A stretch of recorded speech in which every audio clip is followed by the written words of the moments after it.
네, 안녕하세요. 부원장 김영대입니다. 오늘 먼저 좀 올해 같은 경우가 예전과 다르게 좀 많은 입시 어머니들의 어떤 관심도가 가장 클 거라고 여겨지는데요. 올해 같은 경우에 좀 변화에 크게 보면요. 일단 서류에서 중복 서류가 안 되죠. 영재학교 8개 학교 중에 한 학교만 지원해야 된다는 이제 좀 부담감이 있고요. 그 다음에 좀 대다수의 이제 한과형을 제외하고 지역 우선 선발이 이제 확대가 됐죠. 그래서 거의 대부분 학교가 지역에서 할당량을 구한 다음에 그 인원을 이제 뽑는다고 발표가 됐고요. 그 다음에 올해 같은 경우도 이제 학교별 이따 분석을 하겠지만 서울이나 한가영 같은 경우는 예전과 똑같이 서술형 문항을 쭉 내고 있었고요. 그 외의 학교들은 주로 단다통이라던가 서술형 문항을 이렇게 복합적으로 이렇게 출제를 했었거든요. 근데 올해 같은 경우는 이제 대다수의 모든 학교가 이제 서술형 문항으로만 출제를 하기 때문에 어떤 2단계 입시에서도 어떤 좀 많은 변화가 있을 것으로 예상됩니다. 그래서 크게 이 세 가지 경우를 좀 이제 중점적으로 분석하는 시간을 좀 가질 텐데요. 먼저 입시 전형의 변화를 보면요. 이거는 이제 작년도 입시 전형이고 이게 올해 입시 전형인데요. 변화되는 측면을 보면은 첫 번째로 이제 작년에 비해서 올해 좀 1단계 서류를 제한을 두던 학교들이요. 제한을 없앤 게 있습니다. 여기 보면은 제한이 없는 건 아닌데 영재성이 높다고 판단되는 자는 통과를 시킨다라고 이렇게 명시가 돼 있죠. 그전에는 1000명 내외로 이렇게 잘렸는데 예전 같은 경우에는 이제 상당히 많은 서류가 오기 때문에 이렇게 제한을 줄 수밖에 없었거든요. 근데 올해 같은 경우는 한국만 지원을 하게 되면은 그 인원이 분산될 수밖에 없어요. 한 학교당 그렇게 예전보다는 훨씬 더 적은 수의 학생들이 지원을 하게 될 거고요. 거기에 따라서 나름의 판단 기준을 가지고 1단계를 선발한다고 하는데 제가 보기에는 이 모든 학교가 어떤 명확한 규정은 없어요. 이게 어떤 걸 의미하느냐? 실제로 어머님들이 이제 서류를 이렇게 많은 부담감을 가지고 계세요. 한 곳밖에 지원을 할 수가 없으니까 내가 이 학교를 넣었는데 떨어지면 어떻게 하느냐? 이런 부담감에 이제 서류를 준비하게 되는데 실질적으로 올해 결과가 나와봐야지만 않겠지만 예전과 다르게 서류 탈락률은 그렇게 많지 않을 거로 예상이 돼요. 실질적으로. 그래서 서류에 대한 부담감은 어떻게 보면 예전보다는 조금 더 덜하는데 그래도 어느 정도 서류는 좀 챙겨둘 필요성이 있어요. 여기에서 이제 영재성이 높다고 판단되는 자라기보다는 어떤 적격 기준에 미달이 되는 학생들은 좀 떨어질 수가 있어요. 이제 그런 학생들은 어떤 학생들이냐? 첫 번째로 좀 내신이 좀 안 좋은 학생들. 그 다음에 좀 추천서가 좀 안 좋은 학생들. 근데 대부분의 추천서는 선생님들이 좀 잘 써주시거든요. 그래서 좀 내신 관리도 어느 정도 좀 필요할 것 같고요. 근데 영재고 입시를 준비하는 학생들이 내신이 나쁜 학생들이 그렇게 많지는 않습니다. 중간중간 실수를 해서 B가 있는 경우도 있는데 B가 한두 개 정도 있는 건 크게 문제가 아니에요. 근데 모든 과목에 B, C가 좀 많거나 그럴 경우는 좀 문제가 되겠죠. 그 다음에 또 특이한 점은 이제 한국 같은 경우에 2단계 선발 인원이 좀 줄었어요. 작년 같은 경우는 200명 내외로 통과를 시켰는데 올해는 이제 160명 내외로. 그러니까 2단계 통과자가 적다는 얘기는 그만큼 이제 경쟁률이 좀 한가영 같은 경우는 좀 많이 올라간다는 얘기가 되겠죠. 그 다음에 보시면 알겠지만 좀 지역 모발이 많이 확대가 됐다는 거. 여기 어떤 입시 전형에서의 변화라고 할 수가 있겠고요. 그러면은 이걸 토대로 올해 같은 경우는 어느 정도 인원의 변화가 있느냐 이걸 좀 보실 텐데요. 여기 위에 있는 자료는 실제 2단계에 응시한 학생들의 인원입니다. 작년까지 실제 2단계에 응시한 학생들의 인원이고요. 아래 있는 거는 올해 서류에 접수된 인원수라고 보시면 돼요. 실질적으로 한가영 같은 경우는 접수 인원을 공개를 안 했거든요. 올해. 저희가 추천하기로는 한 1000명 정도로 판단하시면 될 것 같아요. 그러면은 이 자료를 우리가 어떻게 봐야 되느냐? 작년과 비교하기는 좀 힘들어요. 작년에는 이제 코로나 사태도 있고 워낙 많은 서류 탈락이 있었어요. 그래서 2차 응시는 상당히 적게 잡았거든요. 학교별로 해가지고. 그래서 보시면은 서울은 400명, 경기는 300명, 상당히 적은 인원들이 응시를 했었는데 제가 생각하기에 실제로 올해 서류 응시 인원 자체가 좀 영재고에 관심 있는 학생들의 인원수라고 보시면 돼요. 그 전까지는 이걸 정확히 파악하기 힘들었었거든요. 근데 올해 서류 접수를 보면은 영재고를 생각하는 대파가 어느 정도 되는가를 이제 집단을 알 수 있게 된 거죠. 그럼 우리가 이 자료를 잠깐 이제 총 인원수로 비교해 보시면요. 올해 같은 경우에 한 5,100명 정도 이렇게 보시면 되겠고요. 뭐 실질적으로 영재고에 대한 관심도가 조금 줄어들었다라고도 말씀하시는데 예전과 다르게 비해서 조금 감소한 측면이 있습니다. 그러면 올해 인원수와 가장 비슷한 연도가 20학년도예요.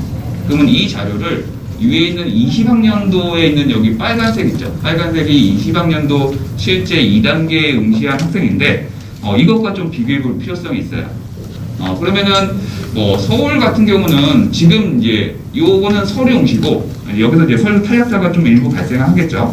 그리고 많지 않은 전제 조건 하에서 보면은 서울은 크게 차이는 없습니다. 작년을 제외하고는 서울 같은 경우는 거의 한 600명대로 아이들이 이제 실제 시험을 봐왔었고요. 올해 같은 경우도 서류 접수가 한 720명 정도 되는데 여기에는 좀 다수의 2학년들이 포함이 돼 있어요. 그래서 어떻게 보면 2학년과 3학년 비중이 거의 비슷하다. 어떻게 보면 좀 2학년 수가 더 많을 수도 있거든요. 그래서 그 정도 크게 변화는 없다고 보시면 되고요. 경기 같은 경우는 좀 증가했다고 보시면 돼요. 경기는 한 작년에 300명, 재작년에 한 400명 정도 응시가 있었는데 올해 서류가 한 700명대로 좀 상당히 좀 늘어났다고 보시면 되고요. 다른 학교에 비해서 한가영은 좀 많이 증가했다는 걸 보실 수가 있는데 한가영 같은 경우가 지역 우발이 없다 보니까 우발에 대한 효과가 가장 적은 곳이 한가영이라고 생각하시는 어머니 상당히 많으세요. 그래서 좀 한가영으로 좀 몰린 경향이 있는데 특이한 점은 대전, 대구, 광주, 세종, 인천 이런 나머지 학교들은 거의 비슷한데요. 이 대구가 상당히 많이 줄어들었습니다. 대구는 원래 예전 평균적으로 따져도 800명에서 900명대 아이들이 시험을 응시하거든요. 근데 올해 같은 경우는 대구가 한 450명밖에 응시를 안 했어요. 그러면은 이게 왜 이렇게 나타나느냐? 실질적으로 대구가 지역 우발 아이들 좀 많이 뽑는다고 발표가 났었어요. 그러면은 이제 대구에 서류를 넣기가 좀 이제 부담감이 가겠죠. 그리고 특히 저희가 이제 전국적으로 봤을 때 아래쪽 지역에 있는 아이들 있죠. 그러면 저기 부산이나 대구나 이쪽 영남권 아이들이 지원할 수 있는 학교의 선택권이 좀 많이 줄어들었다고 보시면 돼요. 그 아이들이 서울이나 경기에도 시험 보기 부담감이 있고 대구를 쓰자니 대구에 워낙 많은 지역 우발을 뽑으니까 여기에 대한 부담감도 있고 그러면 그 지역 아이들이 저희 생각으로는 어디로 많이 응시됐느냐 한국으로 좀 많이 응시했을 거로 생각이 돼요. 그래서 여기에서 차이나는 대비 이제 한국 쪽으로 옮겨져서 좀 한국에 조금 많이 이제 지원이 몰린 경향이 있다라고 생각하시면 될 것 같고요. 그러면은 여기서 또 생각할 게 그럼 어떤 아이들이 옮겨갔을까? 우리가 생각해 볼 필요성이 있어요. 어머니 같은 경우는 어떤 경우의 아이들이 많이 옮겨갔을 거예요? 제 생각으로는 좀 자신이 비교했을 때 나는 좀 뭔가 성취도가 좀 부족한 것 같다. 라는 아이들 좀 많이 옮겨갔을 거예요. 그러면은 보통 지역 우발 같은 경우에 좀 가장 이점이 있는 아이들은 어떤 아이들이냐? 그 지역에서 거의 한 상위권 아이들, 좀 넓게 잡으면 중상위권 아이들이 좀 가장 이점이 있거든요. 그러면은 중하위권 아이들은 좀 그걸 피해서 옮겨가는 수밖에 없어요. 좀 그런 아이들이 실질적으로 한국 쪽으로 좀 많이 옮겨갔을 것으로 예상됩니다. 그리고 나머지 인원들은 거의 비슷한 형태고요. 내년 같은 경우도 좀 더딘 비슷하지 않을까. 실제로 거의 영재학교를 생각하는 아이들이 거의 5,000명대예요. 이건 이제 2학년이 포함돼서 5,000명대고, 그럼 8개 학교를 나눴을 때 거진 등분을 해버리면은 한 학교당 한 600-700명 선? 좀 적은 학교는 400명 선? 이렇게 응시를 한다고 보시면 돼요. 그리고 많은 어머님들이 서류 지원할 때 이게 한국에서 확 몰리면 어떡하냐 이런 생각들을 많이 하시는데 실제로 모집단이 많아지면요 한국에서 몰리는 경우는 없습니다. 그 이제 분산이 되게 마련이거든요. 그래서 내년에도 거의 이렇게 비슷하지 않을까. 여기서 약간씩의 변동은 좀 더 있겠지만 크게 변동은 있지 않을 것으로 예상이 돼요. 그래서 이걸 참고로 좀 자신이 생각하는 학교를 좀 정하는데도 도움이 되시라고 이 자료를 실어봤고요. 그러면 이제 1단계 중복 금지에 따라서 1단계 통과의 인원 제한은 아까 말씀드렸듯이 좀 줄어들었고요. 그 다음에 지역 간의 이동이 좀 둔화됐다고 보시면 돼요. 여기서 지역 간의 이동이라고 하는 것은 아랫지방에 있는 아이들이 서울로 올라오거나 또는 이제 수도권의 아이들이 좀 많이 아래로 내려가는 경향은 예전보다 조금 덜하다. 그러니까 그 지역에서 시험을 보려고 하는 경향성이 지역 우발의 효과에 따라서 좀 더 강하지 않나 이렇게 예상이 되고요. 그리고 서류가 한 군데로 어떤 넣는 만큼 이제 영재학교의 목표 의식을 조금 강화시켜야 되지 않을까 생각해요. 예전 같은 경우는 나 영재학교 준비해. 그러면 내가 준비하다가 실력에 따라서 나중에 여기 넣을까 저기 넣을까 고민하고 서류를 넣은 다음에 한 곳에서 이렇게 시험을 보면 됐었거든요. 근데 올해는 서류부터 이렇게 한 곳을 넣어야 되는데 그렇다고 서류 넣을 때 정하는 건 아니거든요. 왜냐면 서류의 준비 기간도 있기 때문에 서류를 준비하는 기간 전에 학교를 정하고 거기에 맞춰서 서류를 준비해야 됩니다. 그리고 또 이런 영재학교에 대한 생각을 초기부터 좀 가지고 있고 자기가 목표로 하는 학교가 좀 선명하게 정해진 아이들이 실질적으로 공부도 열심히 해요. 좀 흔들림도 없고 그리고 내가 목표가 있기 때문에 나는 어떤 것들을 해야 되고 뭘 더 해야 될지 좀 스스로 하려고 하는 능력이 좀 강합니다. 그래서 지금 영재고 입시를 앞둔 어머님들이니까 좀 더 아이들한테 좀 자기가 가고 싶은 영재학교를 좀 정해놓고 거기에 맞춰서 좀 공부를 하면은 좀 더 원활한 준비가 되지 않을까 이렇게 생각이 돼요. 그 다음에 좀 이제 가장 이슈가 되는 게 이 지역 우선 선발인데요. 지역 우선 선발을 좀 학교별로 좀 보시면요. 서울 같은 경우는 보시면은 한 지역당 2명씩 이렇게 선발을 하죠. 언뜻 보기에는 총 합하면은 80명까지 선발이 가능해요. 그러면 서울이 정원이 120명인데 80명이 다 되면은 거의 우발밖에는 길이 없다고 생각을 하시잖아요. 그러면 실제로 어떤 서울에서 얼마만큼의 아이들이 합격을 하느냐 좀 보시면은 요거는 서울의 어떤 지역별 합격자 인원이에요. 최종 합격 인원인데 좀 변화된 거를 좀 말씀을 드리면은 여기 이렇게 박스 쳐놓은 요 연도가 있잖아요. 요게 이제 서울에서 지역 우발을 실행한 연도가 되고요. 이제 요때는 이제 지역별로 한 명씩 이렇게 선발을 했고요. 그 다음에 이제 작년 21학년도에서는 지역별로 2명씩 올해와 같이 이렇게 선발을 했어요. 그럼 여기서 보시면은 좀 인원이 차이가 나는 게 여기 보면 이제 한 명씩 합격하던 지역이 거의 2명씩 이렇게 채워지죠. 그러니까 어느 정도 지역별로 2명씩 합격하는 거가 조금 효과는 있다고 보시면 돼요. 그리고 작년 같은 경우에 그러면은 몇 명 정도 우발이 됐느냐? 학원에서 추산하기로는 한 60명 정도가 서울에서 우발이 됐어요. 120명 중에 한 절반 정도가 우발이 됐다고 보시면 돼요. 그리고 그러면 이제 지역별 요 인원들은 거의 이제 우발된 인원이라고 보시면 돼요. 1명, 2명, 2명 인원들은 우발돼서 합격됐다고 보시면 되고요. 그 외에 나머지 아이들이 합격을 하는데 좀 재밌는 점은 이렇게 지역 우발이 이루어졌어도 전체 합격자 분포를 보면은 서울 같은 경우는 거진 합격 인원이 더 퍼센트가 높아요. 작년보다. 물론 서울에서 지역별로 구별로 2명씩 뽑기 때문에 그 효과도 있고 서울은 지역 우발 말고 또 교과 우발도 있어요. 수학이나 과학에 대한 재능이 있다 그러면은 거기에 맞춰진 우발 인원도 포함이 되기 때문에 실질적으로 어떤 이런 지역 우발이 있다고 해서 서울의 합격자 인원이 확 줄거나 그러진 않고요. 오히려 좀 더 늘어나는 추세고요. 의외로 좀 경기 지역의 합격자가 예전에 비해서 조금 줄어든 효과가 있어요. 왜 그러냐면 경기 지역 아이들 같은 경우는 섣불리 서울에 덤비기가 어렵거든요. 실제로 그 학원에서 경기 지역에서 최고 극상위에 있는 학생들이 서울을 생각하고 이제 서울을 지원하기 때문에 좀 경기 지역 아이들은 조금 줄어든 추세고요. 지역별 분포는 조금 효과는 드러나죠. 근데 그 효과가 그렇게 크지 않다고 보시면 돼요. 올해 같은 경우도 서울 같은 경우는 대부분 서울의 아이들이 좀 많이 합격을 해 갈 거고요. 거의 75% 예전과 비슷하게 이렇게 합격할 거로 예상이 됩니다. 그래서 서울은 입시가 변하지 않았기 때문에 예전과 같다라고 이렇게 보시면 될 것 같고요.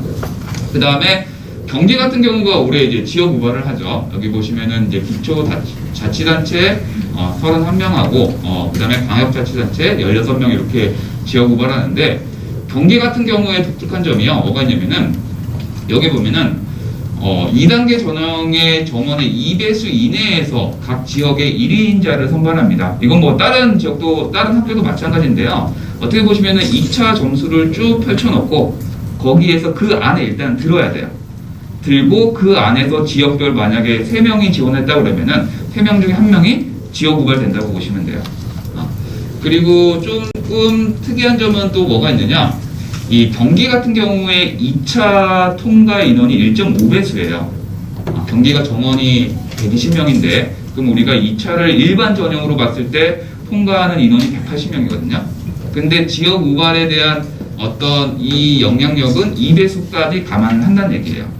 그러면 어떤 아이들이 좀 더 효과적인 의미가 있겠느냐, 180등에서 240등 안에 드는 아이들. 원칙적으로 그 아이들 같은 경우는 이제 캠프까지 못 가는 아이들인데 그 아이들이 이제 지역 우발이 될 수 있다는 얘기죠.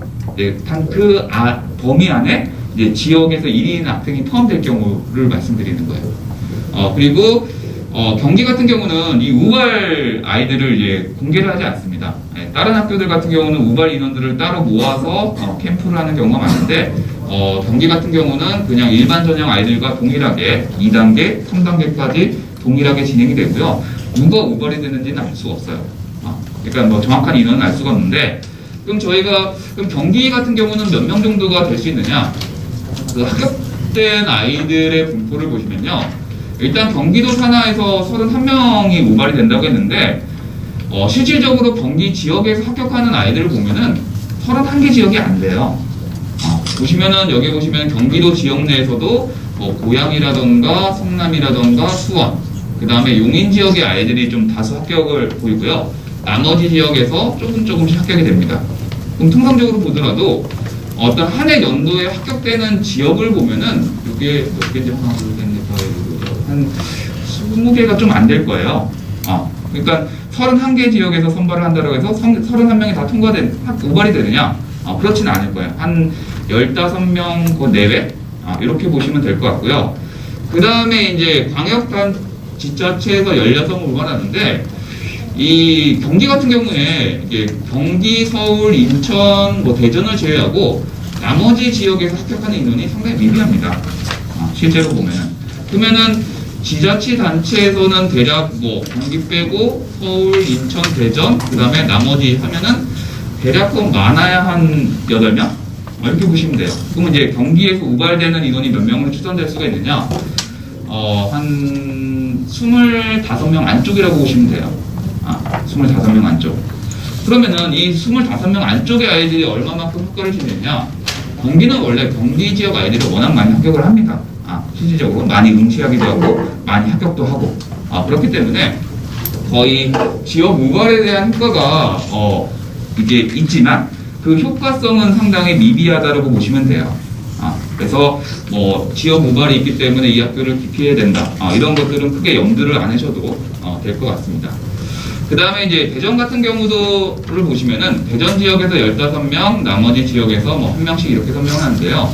역시 보시면은 이제 좀 특이한 점이 이 중학교 3학년만 우발 대상이에요. 2학년들은 성적이 우수해도 우발이 될 수 없다는 얘기죠.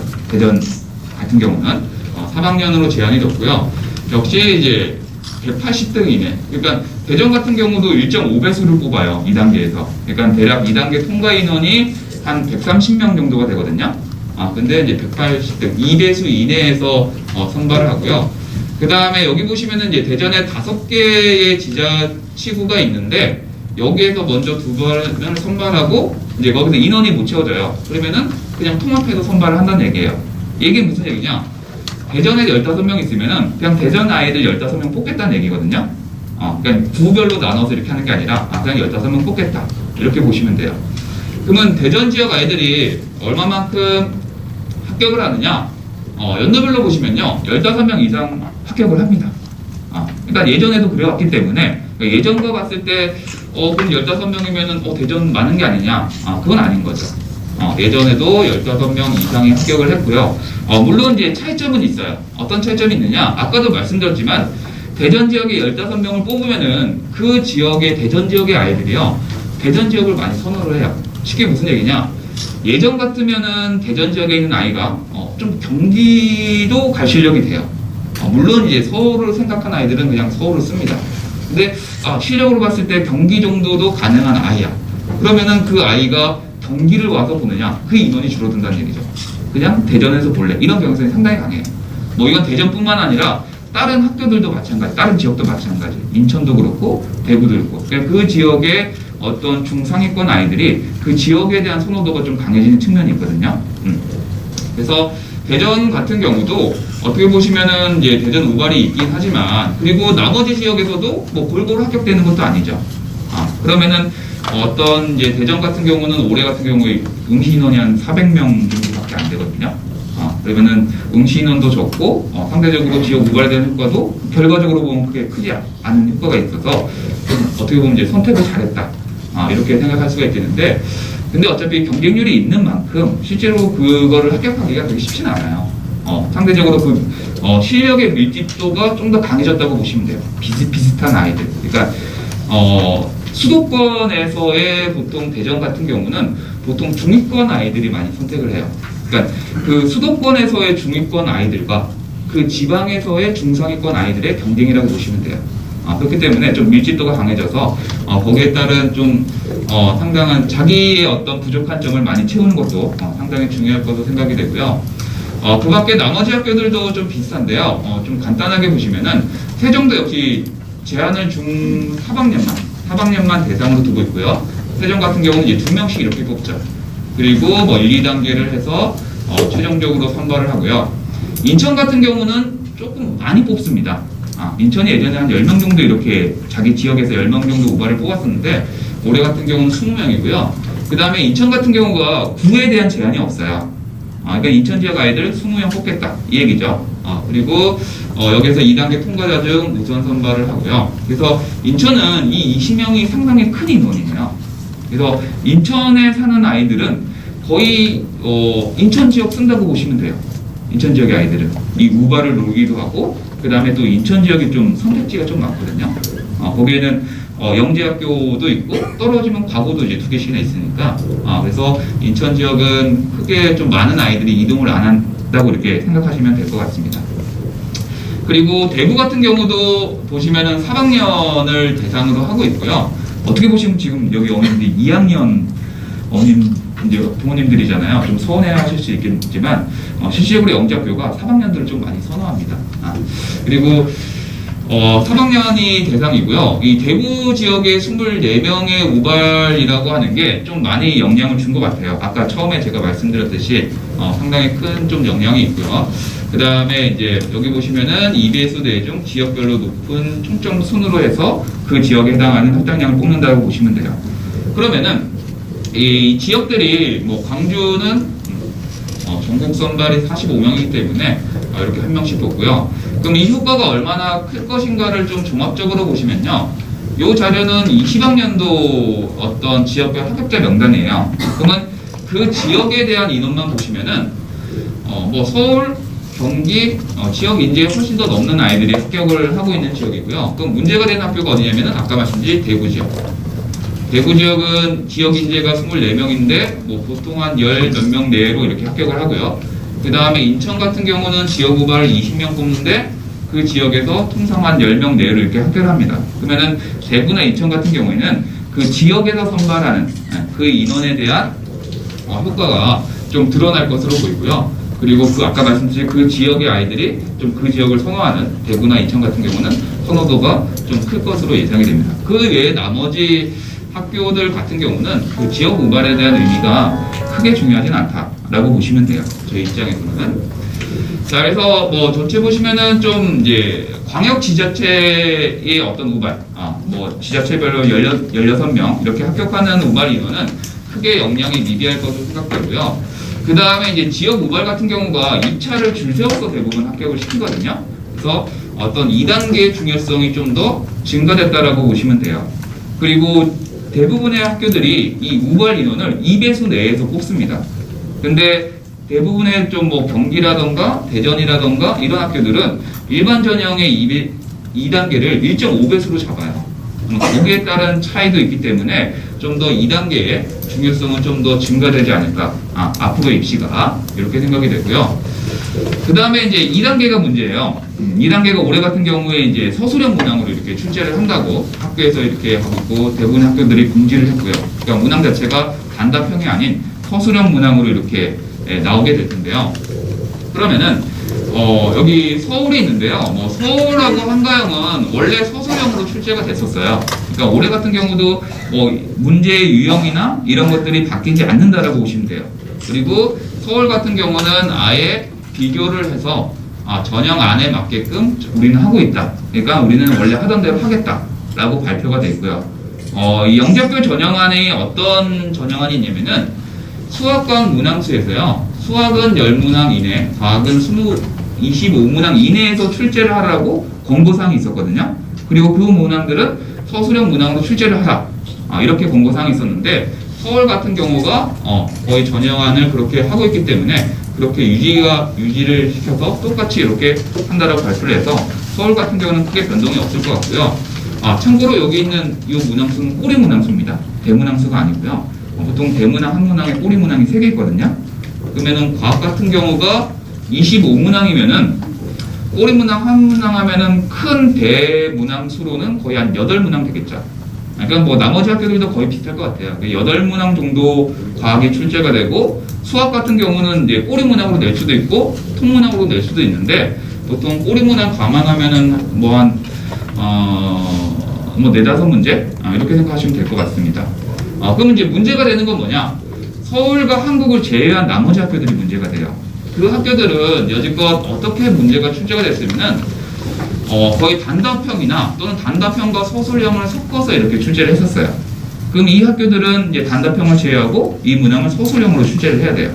그리고 상당히 많은 문항수를 출제를 합니다. 지금 뭐 올해 지금까지 이 전형의 어떤 변화를 공지한 학교가 있는데요. 공지한 학교가 세종이에요. 지금 현재로서는. 세종 같은 경우에 작년에는 수학 1, 수학 2 해가지고 이렇게 수학 2개, 과학 하나를 이렇게 나눠서 이렇게 했었는데 올해 같은 경우는 그냥 수학 100분, 과학 100분 이렇게 2차를 본다라고 발표를 했거든요. 그래서 그리고 배점도 역시 수학 100, 과학 100 똑같이 이렇게 배점 영역을 한다라고 발표가 나서 지금 현재 조금씩 변화되는 것들이 보이고 있고요. 뭐 자세한 변동 같은 경우는 올해 입시가 다 끝나봐야지 조금 알 것 같은데 그러면은 이런 학교들 같은 경우에는 이제 문항수를 줄일 수밖에 없어요. 그리고 문항을 바꿔서 서술형으로 낼 수밖에 없어요. 그럼 여기에 따른 문제점이 뭐가 있느냐? 단편적인 예시를 좀 들자면요.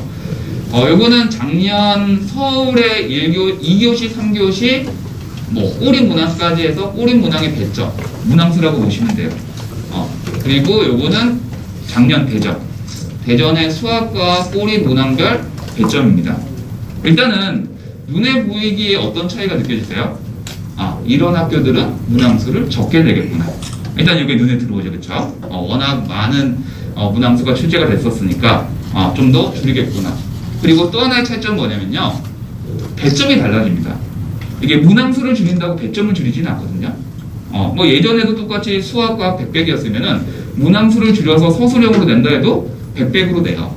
그러면 어떤 차이가 있느냐? 한 문항당의 어떤 배점이 증가를 해요. 실질적으로 영재학교에서 2차를 일단 목표가 2차니까 2차를 통과하느냐 못하느냐 그 싸움에서의 승패를 가르는 게 몇 점 정도 되느냐? 거의 한 1, 2점이라고 보시면 돼요. 워낙 많은 아이들이 시험을 보기 때문에 그 1, 2점 때문에 합격을 하고 떨어지고 이런 경우가 생겨버리거든요. 근데 한 문항당 배점이 커져요. 그러면 한 문항의 중요성은 더 커지는 거죠. 그리고 어떤 문항수가 줄어들고 시험 시간이 똑같아요. 그러면 한 문항당 문제를 푸는 시간은 더 길어지게 되는 거죠. 그럼 한 문항당 푸는 시간이 길어진다. 이건 무슨 의미냐? 문제 자체가 어려워진다는 얘기예요. 그러니까 서울이나 한가영을 제외하고 나머지 학교들은 아마 예전과 다르게 문항의 난이도가 더 올라갈 것으로 생각이 돼요. 그러니까 이런 변화들이 있다고 보시면 돼요. 그래서 서술형 문항을 내는 게 단순히 서술형에 대한 연습을 하느냐, 그게 아니라 2차에 대한 어려움이 좀 더 증가됐다고 보시면 돼요. 그래서 뭐 앞에서 말씀드렸듯이 문항수가 감소하고 그 다음에 한 문항당 배점이 커지고 그리고 난이도가 상승하고 그 다음에 과목별 중요성이 그만큼 더 중요해진다라고 보시면 돼요. 그리고 뭐 수학은 이따 이제 수학 뭐 부원장님께서 말씀을 하시겠지만 과학 같은 경우가 물화생지가 있잖아요.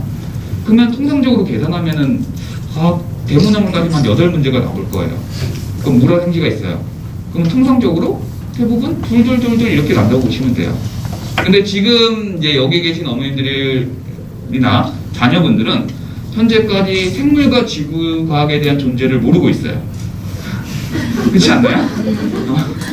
올해 대부분의 저는 이렇게 생각을 해요. 2학년들이 합격을 많이 못합니다. 물론 3학년에 비해서 공부량이 부족한 것도 맞고요. 그리고 1년이 되면은 좀 차이가 좀 많이 나니까 그런 것도 감안은 하지만 또 하나의 문제점이 생지의 존재감을 모르고 있어요. 그러니까 지금 여기 혹시 올해 시험 응시한 어머님들 좀 손 좀 들어보실까요? 올해 시험 이제 서류 접수하신 여기도 다녀 계시는데 그 아이들이 시험을 보고 오잖아요. 그러면 이런 감은 있어요. 물리 문제가 나왔구나, 화학 문제가 나왔구나, 이런 감은 있어요. 물론 올해 합격을 목표로 응시하는 어머니들도 있고 서류를 한 번밖에 지원하니까 경험삼아 이렇게 응시하는 어머니들도 계실 거예요. 그 아이들 같은 경우에 이거 물리 문제네, 물리 문제가 이렇게 어렵게 나오는구나, 화학 문제가 이런 화학 문제도 있네, 그런 걸 느끼고 올 거예요. 그 다음에 또 하나의 또 느낀 점은 뭐냐, 이게 과학이야? 이건 뭐지? 이건 뭐 어디서 들어본 것 같은데 과학에 이런 것도 있었나? 이제 그런 게 생물 지구학의 문제가 되죠. 이제 이런 것에 대한 이제 과목에 대한 어떤 편차도 많이 적용을 해서 실제로 2학년들이 합격하기가 좀 많이 어려워요. 그만큼 학습량이나 준비된 게 부족하기 때문에. 그래서 어떤 과목별의 그런 중요성도 많이 커질 것이라고 봅니다. 그럼 이런 변화된 어떤 입시에 맞춰서 이제 준비를 해야 되는데요. 지금 이게 제가 보이는 거는 예전 같은 경우는 이렇게 준비를 했어요. 지금 이 시기에. 예전 같으면은 많은 이제 어머니들께서 초반에 뭐 중학교 1학년, 2학년 요 시기까지 물리, 화학은 조금씩 합니다. 물리원, 화학원 또는 투까지 이렇게도 좀 준비를 차근차근히 해 나가고 있고요. 그 다음에 이제 여름 방학 시즌이 오면은 대부분 이제 올림에 집중을 해요. 이게 물리, 화학 좀 했으니까 올림 한번 해볼까? 물하고 화학이 좀 영재고 입시에 도움이 된다고 그러는 것 같아. 그러니까 그래 한번 해보자. 해서 물월, 화월 파이널에 집중을 합니다. 그리고 이 물월, 화월 파이널이 끝나면은 이제 영재반이 대부분의 학원들이 개강을 해요. 그래서 영재반에 들어와서 이제 공부를 시작하죠. 예전 같으면은 이렇게 준비를 했었어요. 그러니까 작년까지도. 근데 올해 같은 경우는요, 좀 그게 변화의 필요성이 있다고 봐요. 그 변화의 필요성이 어떤 측면이냐면은, 요거는 이제 서울, 경기 지역 합격자인데요. 중2하고 중3을 좀 비교한 자료예요. 서울 같은 경우가 중학교 2학년이요. 2학년들이 작년 같은 경우는 좀 많이 합격을 했어요. 27명. 거의 보시면은 한 20명 내외로 이렇게 합격을 한다 보시면 되고요. 경기 같은 경우는 작년에 좀 줄어들었죠. 10명 합격했었는데 거의 한 10명에서 한 18명? 요 사이로 2학년이 합격한다고 보실 수가 있죠. 이렇게 보시면은, 2학년 생각보다 많이 합격을 하네. 라고 생각하시는데, 요게 좀 살펴봐야 될 게, 그럼 2학년들이 얼마만큼 지원을 해서 이만큼 합격하느냐를 좀 보셔야 돼요. 실질적으로 경기 같은 경우에요. 서울은 이제 정확한 자료가 공개를 안 하기 때문에, 경기를 보시면요. 서류의 비중이요. 3학년들이 한 55%, 그 다음에 2학년들이 한 43% 정도가 서류에 응시를 합니다. 그러니까 올해 같은 경우도 경기가 지금 아까 서류가 760명인가? 730명 정도 이렇게 응시를 했는데요. 여기에서 3학년이 400명이 안 돼요. 390 몇 명이에요. 네, 399. 잘 오르시고. 제가 좀 이게 숫자에 좀 약해가지고. 감사합니다. 그러니까 3학년이 400명이고요. 2학년이 320명 되는 거죠. 그쵸? 그럼 비율은 거의 비슷해요. 그럼 그 인원에서 3학년이 한 100명 정도 합격하고 2학년이 요만큼 합격합니다. 그럼 응시 비율에 대해서는 엄청나게 작은 합격률이죠. 그래서 저희는요, 어떤 영재고 입시에서 2차의 경쟁률을 따질 때는요, 2학년이나 2학년들은 취급에서 제외합니다. 죄송하지만. 물론 그 중에 합격하는 인원도 있어요. 하지만 3학년들과는 비교급이 아니라고 해서 시의 경쟁률에서는 제외합니다. 그럼 경기 같은 경우는 경쟁률이 얼마냐? 그냥 400명 지원했다고 저는 생각을 해요. 그 안에서 얼마만큼 합격을 하느냐가 이제 문제인 거죠. 그러면은 2학년들이 왜 이렇게 합격하기가 어렵냐? 여기에 아까 초반에도 말씀드렸지만 좀 문제점이요. 좀 이런 측면도 있어요. 물월과 화월을 공부했던 친구들. 이것만 공부하고 시험을 보는 경우와 영재고 입시를 얼마나 착실히 해서 시험 보느냐. 이 차이도 있다고 봐요. 저는 이제 만약에 2학년 때 시험을 본다라고 하면은 1학년 때부터 영재고 준비하는 것처럼 남들 하는 것처럼 그렇게 공부를 한 다음에 보면은 더 잘 합격할 수 있다고 보거든요. 그런 문제점이 어디서 발생되느냐? 요거는 화울 문제예요. 화울 문제고요. 요거는 물을 문제예요. 화울이나 물은 이제 객관식이죠, 그렇죠? 객관식이고 영재고 문제는 이렇게 출제를 합니다. 그러니까 눈으로 봐도 문제 자체가 달라요. 실제로 영재고 입시에서 시험을 보면요, 뭐 100분 동안 과학 시험을 봐요. 100분 동안 과학 시험을 보면은 시험 장수만 20장이 넘어요. 시험 문제 자체만. 지문이 한 페이지, 문제가 한 페이지. 어떻게 보면 2학년들 넘기다가 시간 다 가요. 그리고 지문 읽다가 시간 다 가요. 그리고 문제 파악은 못해요. 그러니까 어떻게 보면 좀 이렇게 객관식에 길들어진 아이들이 영재고 입시에 점점점 힘들어져요. 그러니까 예전 같은 경우는 이제 예전에 뭐 물이나 화열 했을 때 그런 것들이 도움이 되는 건 맞아요. 뭐 지금도 도움이 되는 건 맞아요. 그 도움이 된다라고 하는 것은 기본 물리나 화학 영역에서의 도움이에요. 어떤 영재고 문제를 푸는 데서의 어떤 자신의 사고력이나 이해력, 그 정도의 이해력을 갖추는 데는 좀 한계점이 있어요. 물론 2학년이기 때문에 그 한계점은 더 커지는 거고. 그러면은 이게 서울 문제거든요. 이 문제가 서술형 문제인데 다른 학교도 이런 문제로 출제될 가능성이 커요. 이 문제에 대해서 잠깐만 말씀을 드리면은 어떤 문제냐? 일단은 지문은 지구과학스러워요. 화산 폭발하고 뭐 거기에 따르면 지구과학스러운 지문이 나오고요. 지구과학에 관련된 문제도 있고요. 화학에 관련된 문제도 있어요. 그리고 이제 올해 같은 경우에 뭐 서술형 문항과 더불어서 열린 문항이 출제된다고 하잖아요. 그 열린 문항이라고 하는 게 뭐 3번 같은 경우, 뭐 이산화탄소가 활용되는 경우를 두 가지 구상해 보시오.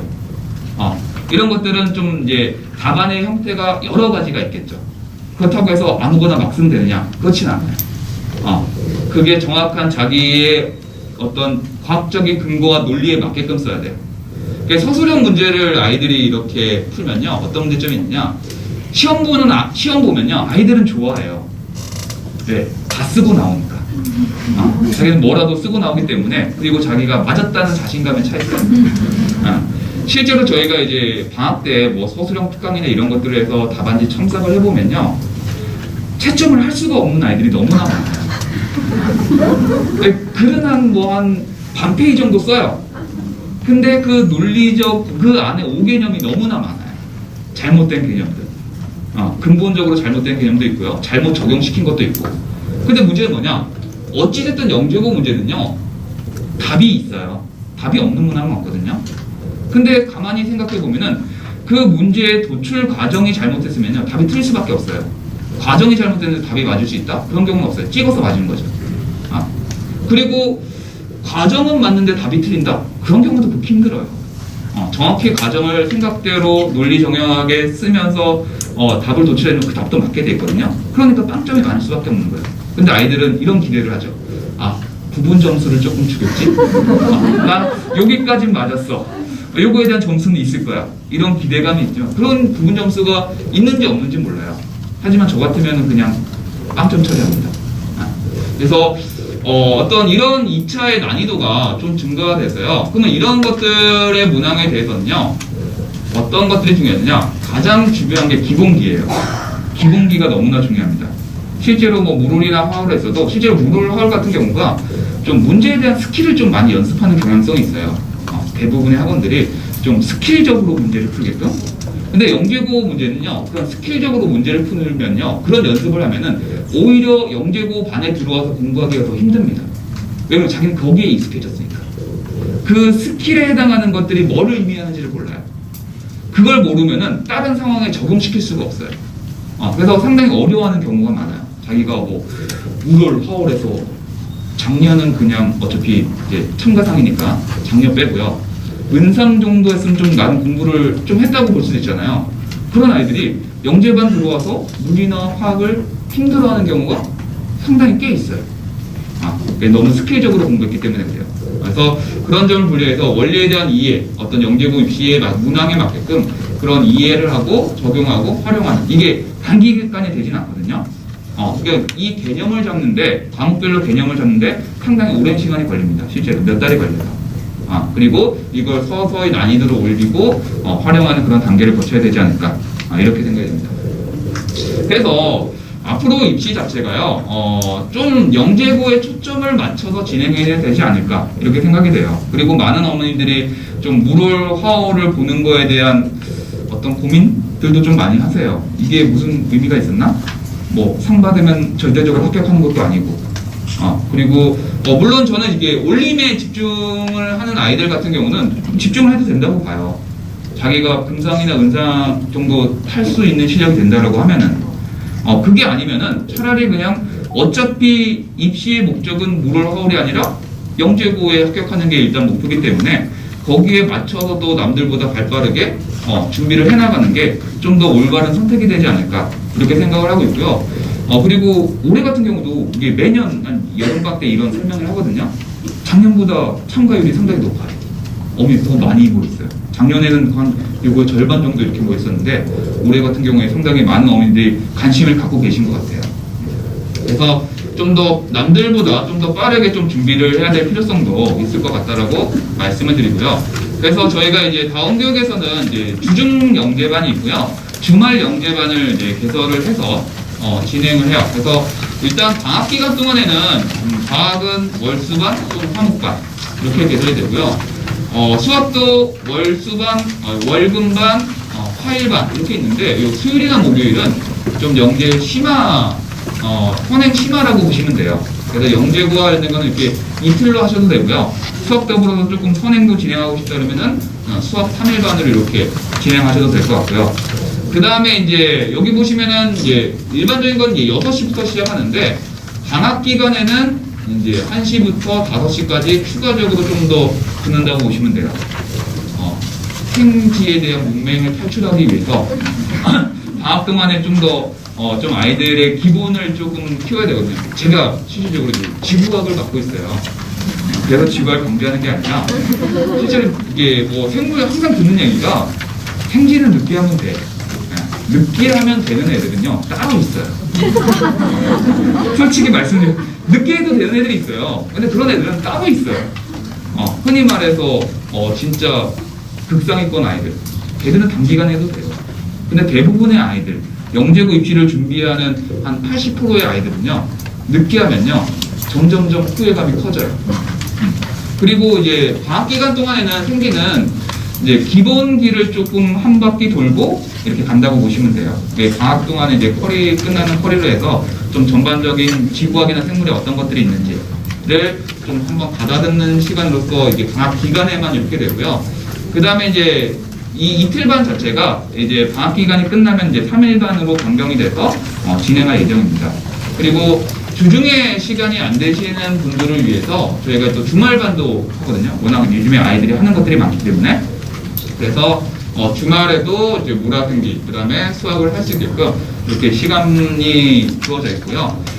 요게 이제 전체를 다 하셔도 되고요. 부분적인 선택도 가능합니다. 그래서 좀 자기의 필요한 것들을 만약에 내가 물월이나 화를 좀 하고 있어.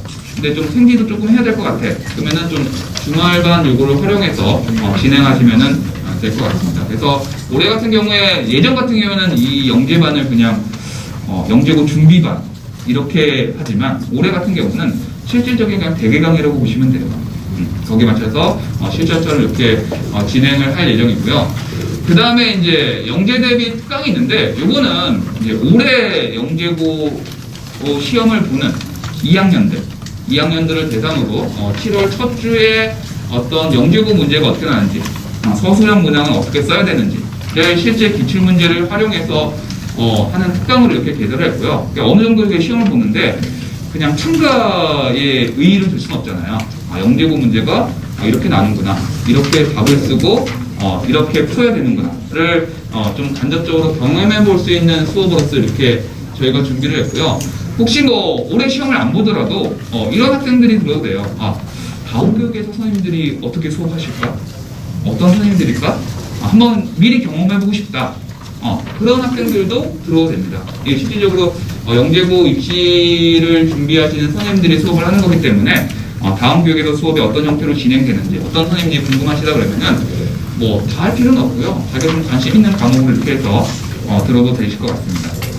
그래서 저희가 이제 그 다음에 이제 영재고 저희 다원교육의 대체적인 커리인데요. 커리는 그냥 간단하게 말씀드릴게요.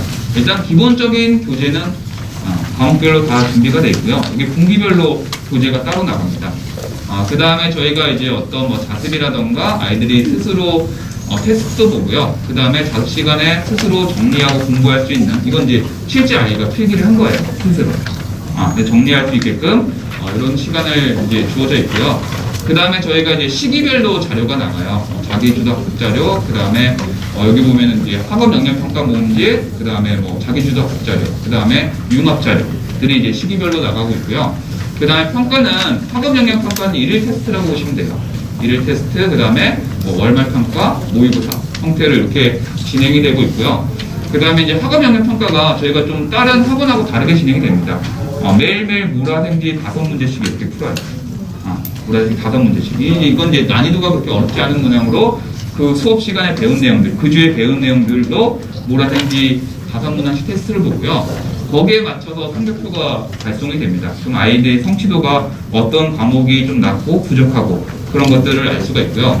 그 다음에 여기에서 이 자료들을 묶어서 책제로 나가요. 나중에 이제 복습용으로 쓸 수 있게끔. 아이들이 테스트 보면 책을 다 버리거든요. 찾아도 안 봐요. 그래서 그걸 책으로 묶어서 다시 이제 제공을 해서 복습할 수 있게끔 이렇게 제공을 해드리고 있고요. 그 다음에 모의고사는 이제 내년 뭐 겨울방학부터, 올해 같은 경우에 이렇게 저희가 진행을 했는데 겨울방학 때부터 모의고사를 본다고 보시면 되고요. 이제 종합평가 학교별 모의고사를 해서 최종 점검으로 이렇게 진행이 되고요. 그 다음에 뭐 모의고사 성적표. 그 다음에 저희가 올해 같은 경우는 모의고사 종합평을 볼 때요. 학교를 선택하게끔 했어요. 그러면 그 선택한 인원에서 내가 어느 정도의 성취도가 됐는지, 어느 정도 실력이 됐는지를 판단하고 내가 어느 학교에 지원하는 게 좋을지를 판단할 수 있게끔 도움이 드리기 위해서 이렇게 모의고사 때 학교 선택 영역을 정하게끔 저희가 모의고사를 보고 있고요. 그 다음에 이런 모의고사 분포를 통해서 얼마만큼 합격이 가능한지를 알 수 있게끔 해서 저희가 입시 지도를 하고 있습니다. 실질적으로 이 프로그램 설명을 하면 좀 더 길긴 한데요. 오늘은 좀 간략하게 이렇게 프로그램 설명을 하고요. 이어서 뭐 수학에 대해서 수학 입시를 어떻게 해야 되는지, 준비를 어떻게 해야 되는지를 조금 갖는 시간을 갖도록 하겠습니다. 조금 길어진 것 같은데요. 이어서 바로 수업 진행하도록 할게요. 감사합니다.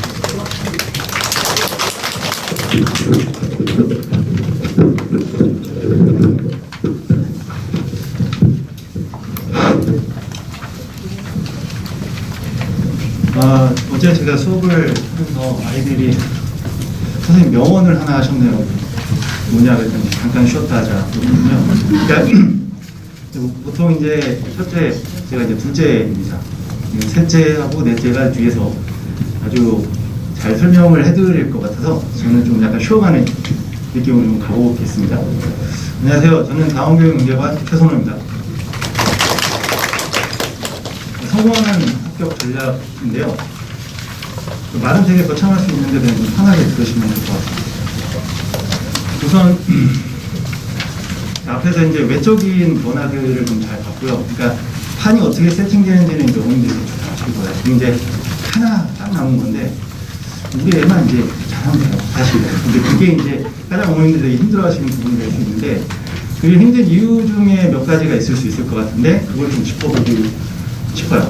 첫 번째는 뭐냐면은 이놈의 입시는 도대체 얼마만큼 공부를 해야 되고 어디까지 공부를 해야 되고 어느 방향으로 해야 되는지 몰라요. 더군다나 학교에서 성적 공개도 안 해요. 그러니까 이게 되게 힘든 거죠. 기준이 없으니까. 그러니까 얼마나 공부해야 되는지 어머니들이 지금 감이 안 오십니다. 사실. 그러니까 아이들한테 어떻게 해요? 우리 애가 이쯤은 공부한 것 같아. 여기가 어디지? 내가 물어봐요. 학원에서 성적이 막 날라와. 그러면 이제 멘붕에 딱 빠지시고 아이들한테 야 너 공부 안 해? 라는 말이 벌써 나오고 그럼 이제 아이들은 어떻게 해요? 반항을 좀 하고 그런 장면이 벌어지죠. 그러다가 이제 그럼 거기 계속 공부를 하다가 보면은 어머님들도 같이 길을 잃으세요. 어디까지 공부했는지 모르고 그렇게 되면 이제 그날 찌개가 짜집니다. 두 번째 또 어려운 거는 뭐냐면은 이게 수학이라는 건 맥락적 학문이 아니거든요. 근데 입시가 굉장히 맥락적이에요. 그 말은 아이마다 상황이 다 달라요. 첫 번째는 뭐냐? 학습의 방향을 어떻게 해왔냐 정도, 그 다음에 학습 능력, 그리고 학습을 대하는 태도. 그리고 또 하나는 영재교를 가고 싶은 열의, 뭐 이런 것들도 다 달라요, 사실. 그러니까 이제 아이들마다 그걸 어떻게 설명해 줄지가 되게 힘들다는 거죠, 사실은. 그렇죠? 그 다음에 마지막 또 하나는 뭐냐면 어려워진 게, 이게 또 경쟁을 해야 돼요, 애들이. 그냥 뭐 편하게 말씀드리면 하위권 아이들하고 경쟁하는 게 아니라 상위권 아이들하고 경쟁을 해야 되는데, 이 상황에서 어디까지 공부인지 모르는데 도대체 내 경쟁자들은 얼마나 하는지도 또 몰라요. 그러니까 그러면은 성범아 얼마만큼 시켰어? 이렇게 여쭤보고 다닐 수 없잖아요. 그렇죠? 좀 그렇습니다. 그러니까 그런 것들에 대한 불안함들이나 이런 것들이 지금 어머님들이 아마 있으실 거예요. 그래서 그냥 편하게 숫자로 바꿔서 기준을 한번 잡아보는 거예요. 이거는 편하게 말씀드리면 저만의 뇌피셜일 수도 있습니다. 그러니까 왜냐하면 이렇게 기준을 좀 잡고 나면 어머님들마다 개개마다 아이들의 기준이 좀 전략이 잡힐 수 있을 것 같거든요. 한번 볼게요. 이게 329:1이라는 비율입니다. 많이 보셨을 거예요. 이거 이제 하이니의 법칙이라고 합니다. 그러니까 이제 보험회사 다니는 사람이 75,000개의 통계적으로 굉장히 유의미한 것을 분석해가지고 300개의 경미한 사고가 있으면 29개 정도가 좀 큰 사고가 있고, 그 다음에 대형 참사가 한번 벌어진다고, 이런 통계적으로 되게 유의미한 숫자입니다. 근데 이걸 반대로 영재교 입시에 좀 적용을 시켜서 기준을 좀 만들어 볼게요. 우선 영재교는 8개 학교가 있고요. 그 다음에 10문제 정도를 출제하는데 8문제 정도는 중등교과에서 낸다고 교육부에서 인정을 해줬어요. 그러면은 그 8문제에서 나머지 학교가 이제 2문제씩 가져간다면은 기준 잡는 거고요. 요런 공식이 하나 나옵니다. 8개 학교고 2문제씩 8개. 그러면은 총 24문제죠. 이걸 이제 300배를 할 거예요. 그 이유는 대충 아실 거예요. 그럼 7200이라는 숫자가 나오죠. 그러면 이 7200이라는 숫자가 100점이라고 기준을 잡아보죠. 그러니까 7200문제를 풀어내면 되는 거죠. 그러니까 스스로 해결할 수 있으면 7200문제를 스스로 해결할 수 있으면 지금 사실 제가 보기엔 가도 시험 봐도 됩니다. 의미 있는 정도의 난이도로 풀면 된다 이거죠. 그럼 이제 이 정도 기준이 좀 잡히니까 아이들이 이제 얼마만큼 공부해야 되는지 느낌이 조금 오실 텐데, 이걸 한번 볼게요. 7200에 100분의 70이 5400이거든요. 어머니들 되게 좋아하시는 우발이에요. 그러니까 70점 정도를 완벽하게 써내면 뽑아야죠, 사실은. 그죠? 그 다음에는 3600입니다. 절반 정도 맞는 건데 2차를 통과하는 수준이 되겠죠. 그러니까 이런 정도의 기준이 좀 잡히시면 아마도 좀 아이들이 어떻게 하는지, 그리고 내가 어디 와 있는지 좀 알 수 있을 것 같습니다. 그 다음에 다음 얘기로 좀 드릴 거는 뭐냐면은, 방금 전에 그 문제 수가 사실은 굉장히 많다고 느껴지시나요?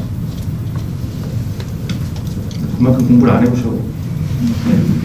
그쵸. 그 문제 수가 되게 많을 수 있어요, 사실은. 근데 저는 그렇게 생각하지 않아요. 왜냐면 양을 극복하는 거는 뭐 그냥 하면 되죠. 근데 얼마나 정확하게 잘 했느냐, 체화를 했느냐에 되게 중요한 부분이 있을 거예요. 그래서 그거를 이제 최대한 좀 빠르게 보면은 이렇게 볼 수 있어요. 아까 7200을 365로 나누면 가우스 함수값이 19거든요. 그러니까 이거는 이제 하루에 한 20문제 정도를 아주 잘 소화를 하면 사실 뭔가 의미가 있을 수 있다 이거예요. 그 다음에 두 번째 거는 14문제. 그죠? 2차. 사실 100점 맞을 필요는 없죠, 들어갈 때. 맞으면 너무 좋겠지만. 그 다음에 마지막에 있는 좀 2차 통과한다는 거 자체가 한 10문제 정도로 완벽하게 소화를 하면 될 것 같습니다. 이 숫자는 굉장히 뭐 우리가 시키면 되지 뭐 편하게 뭐 가서 문제 좀 풀어 하고서 나고 좀 풀어 라고 하면 됩니다. 근데 이게 매우 어려운 작업이에요. 매우. 왜냐면 하루도 빠짐없이 스스로 해야 돼요. 그러니까 어머님들이 1년 365일 하루도 빠짐없이 숨 쉬는 것 말고 하실 수 있는 게 저도 없거든요, 사실. 이게 쉽지가 않은 거예요, 분명히. 그렇죠? 그 다음에 매일 체크되는 시스템이 없으면 이게 잘 안 돼요. 실제 말로 하루도 빠짐없이 이렇게 한다는 것 자체가 굉장히 시쳇말로 굉장히 빡센 환경 설정을 해주지 않으면 이게 잘 굴러가기가 쉽지가 않습니다. 그러니까 누군가가 매일 체크를 해줘야 되고, 매일 피드백이 들어가야 되고 매일 체크되는 시스템이 아니면 이게 좀 쉽지가 않을 거예요, 분명히. 그렇죠? 자, 그러면은 이 매일 체크되고 매일 피드백을 받고 하는 이런 시스템을 상황에서 아이들이 이제 앞으로 이제 365일을 지나가면 어떻게 되는지 보면 보통 이제 하루에 3일을 나온다고 치고요. 이제 그러면은 3일을 나오고 한 과목이 6문제 정도를 하루에 소화한다고 치고 그 다음에 3과목을 하면은 앞에 있는 3류탐이 나오고요. 1년이 이제 52주라고 생각하면은 2,800문제 정도를 아이들이 이제 평균적으로 봅니다. 보는 거하고 푸는 거하고 조금 다르거든요. 아이들이 봐요, 보긴 거. 제가 예전부터 많이 말씀드리긴 했는데 애들이 보는 거로는 사실 성장이 잘 안 돼요. 아이들이 문제를 스스로 좀 푸는 일이 벌어져야 되고 거기 안에서 굉장히 아이들한테 정확하게 피드백이 탁 들어가야 아이들이 이렇게 점핑이 팡팡 되는 거거든요. 사실. 그러니까 그런 부분이 지금 필요한데 이렇게만 잘 해도 한번 따라와도 2,800 정도는 소화를 한다고 기준을 잡아볼 수가 있는 거죠. 근데 이게 아까 제가 저만의 렉처로 말씀드린 거에 부족하잖아요, 사실. 그러니까 모든 학생들이 붙는 건 아닌 거예요. 여기에 분명히 아이들이 엑스트라로 알파로 뭘 해야 돼요. 그건 당연한 거죠. 학원에 있는 수업을 똑같이 다 해서 똑같이 다 수업을 소화해도 사실 될 수는 있을 것 같아요. 그렇지만 그건 안 되죠. 800문제가 앞으로 필요합니다, 사실. 그러니까 열심히 더 공부할 수 있는 어떤 시스템이 갖춰져야 되지 않을까라는 생각이 좀 들어요. 그러한 시스템을 아이들이 좀 경험할 수 있게 하는 게 굉장히 중요합니다. 그 다음에는 이제 이런 말들을 이제 입시의 중간을 하다 보면 말을 잘 들어요. 이게 상황은 이런 겁니다. 이제 라이딩을 해서 이제 집에 가려고 딱 창을 닫고 아이가 탔는데 엄마 나 좀 알 것 같아. 어머님이 기분이 되게 좋아지세요. 당연히 내 새끼니까. 그래 이제 우리 애가 물이 오구나. 또가 성적도 올랐잖아. 그래서 이제 며칠 남았냐고 이제 이거 보니까 이제 2주 남은 거예요. 시험이 이제 2주, 3주, 한 달밖에 안 남았어요. 저는 많이 겪어요, 솔직히. 그래서 되게 안타까워요. 그리고 애들한테 매일 얘기를 하긴 해요, 초반에. 너네 내년 여름에 후회해. 지금 안 하고 후회한다고 얘기를 해도 별로 반응이 없죠. 닥친 게 아니니까. 그거는 다 기준이 없어서 그래요, 애들한테 말할 때. 그러면은 이게 며칠만 이렇게 하면은 결국은 안 돼요. 그러니까 아까 얘기했던 그 문제를 푸는 그 3,600을 예로 들면 3,600 문제를 계속 풀어나가는 것은 어떤 선형적인 과정이에요. 그러니까 Y는 X랑 그래프를 해서 하는 겁니다. 그러면은 그거를 그렇게만 해야 되는 건 아니고 사실 제가 얘기하는 거는 초반에 문제를 폭발적으로 풀어야 돼요, 진짜로. 그러니까 아이들하고 초반에 만나면 아까 김 교수님도 말씀하셨지만 애들 대화가 안 돼요. 이런 표현 좀 그렇지만 애들 급이 안 돼요. 말이 안 통해요. 얘네는 우리 수학 언어를 모르는 거야. 어머님들도 여러분 커뮤니티나 어떤 일을 하다 보면은 언어부터 하고 그쪽 방향의 사고 방식들이 이해가 돼야 이제 대화가 되잖아요. 그게 안 돼요. 그래서 지금 제가 보기에는 본격적인 입시가 시작하기 전에 기간으로 말씀드리면 8월 전이에요. 8월까지 폭발적으로 문제 풀어놔야 돼요. 폭발적이면 어느 정도가 한 2,000문제 정도 풀면 되지 않을까요? 지금 2,000문제라고 뭐가 너무 많다고 하지만 사실 시중에 있는 중등 교과 문제집들을 싹 사서 한번 다 풀어도 괜찮습니다. 한 달 반 영어 나도 저는 괜찮다고 봐요. 학습이라는 것 자체가 선행적으로 증가하지만 이게 합쳐지면서 Y는 X 제곱 그래프처럼 이제 올라가잖아요. 당연히 문제성이 생기니까 그 기간이 필요합니다. 이 얘기를 제가 왜 말씀드리냐면 영재 입시를 준비하는 분들을 두 개로 나눠보면 K모를 준비하는 애들하고 안 하는 애들로 나눠져서 그렇죠. K모를 준비하는 애들을 좀 말씀드리면 우선 K모를 했습니다. 가 중요한 게 아니라요. 올바르게 했냐가 되게 중요합니다. 아까 말씀드린 맥락에서 보면 그러면은 K모를 했는데 은상 이상이야. 혹은 아주 찐 동상이에요. 진짜 잘 푼 거야. 공부 잘했어요. 이 학생들이 필요한 건 딱 하나예요. 영재 수업을 변화를 빨리 해야 돼요. 지금 필요한 게. 왜 그러냐면 영재 수업, K모 수업 조금 변화 다른 게 있어요. 우선 분야, 나온 분야가 달라요. 확률, 교육의 방식 이런 거 안 나와요, K모에. 그 다음에 또 다른 건 과목 간 융합. K문은 과목 간의 융합이 되게 낮아요. 근데 수학은, 영재 수학은 과목 간의 융합이 되게 높고요. 현재도 수학 외의 과목하고 융합도 되는 상황이에요. 그러니까 그거 빨리 전환을 해야 돼요. 빨리 전환을 해야 돼요. 우리 학생들은. 그러니까 K문 사고에서 조금 벗어나야 됩니다. 그 다음에 이제 그 외의 학생들, 저 K문 했는데 좀 대단 많은 분들이 이래요. 그거 괜찮습니다. 여기서 이렇게 우리 애도 저런데 그거 괜찮아요. 다들 많이 그래요. 그러면 이제 새로운 마음가짐 진짜예요. 진짜로. 근데 왜냐면 아까도 얘기 드렸지만 기준 전제는 지금부터 출발해서 1년 후의 얘기라서 충분히 뒤집을 수 있다고 저는 장담을 할 수 있어요. 사실. 그러면 이 학생들이 이제 이렇게 공부를 하면 된다. 세세적인 과목별 전략들은 다음에 이제 과목 선생님이 나오셔서 오늘은 아니고요. 할 거고요. 그럼 이 학생들 얼마나 풀었는지 또 알아봐야 돼요. 왜냐면은 이쪽 부분의 학생들도 있으니까. 그죠? 이 학생들이 보통 365일을 90과 275분 나눴습니다. 90은 파이널이에요. 그때 5일 나오는 학원들이 있어요. 지금 왜 그런지는 모르겠는데 하여튼 275를 7분의 3, 일주일에 3번 나오고 5번 나왔어요. 그 다음에 이거 하루에 18문제씩 소화하면 3276문제 정도를 이제 이미 소화를 한 거로 판단을 하면 되겠습니다. 이 아이들이. 경쟁력이 있는 거죠. 당연한 거예요. KM을 하는 게 나쁜 게 아니라 제대로 안 했을 때 나쁜 거예요. 안 좋은 거죠. 근데 이 정도의 것을 공부를 했으니 이걸 좀 잘 변화해서 공부를 이어나가면 수학에서는 크게 문제가 안 될 수 있어요. 그러면 이제 반대 학생들, KM을 안 한 학생들은 어떻게 해야 되냐를 조금 보겠습니다. KM을 안 한 학생들은 그냥 눈에 부럽다고 지금 공부를 해야 돼요. 진짜로. 아까도 말씀드렸지만 다른 분야도 있고 요인들이 많다 그랬잖아요. 학습 태도, 능력, 열의, 뭐 방향 이런 것들이 전부 다 복합적으로 되는 거예요. K형은 달라요. K형 방향이 완전히 정해져 있기 때문에 이것들을 극복할 수 있는 기간이 충분히 있어요. 저는 그거를 8월 전까지로 말씀드린 것 뿐이고요. 조금 더 길어져도 상관없어요. 학교가 낮아지겠죠. 가고자만 한다면 될 것 같아요. 그래서 이제 제가 말씀드린 거는 여기까지 좀 다 말씀을 드리긴 했는데 마무리를 조금 하자면은 이제 영재교를 두는 학생들을 잘 살펴보잖아요. 그러면은 너무나 다 달라요.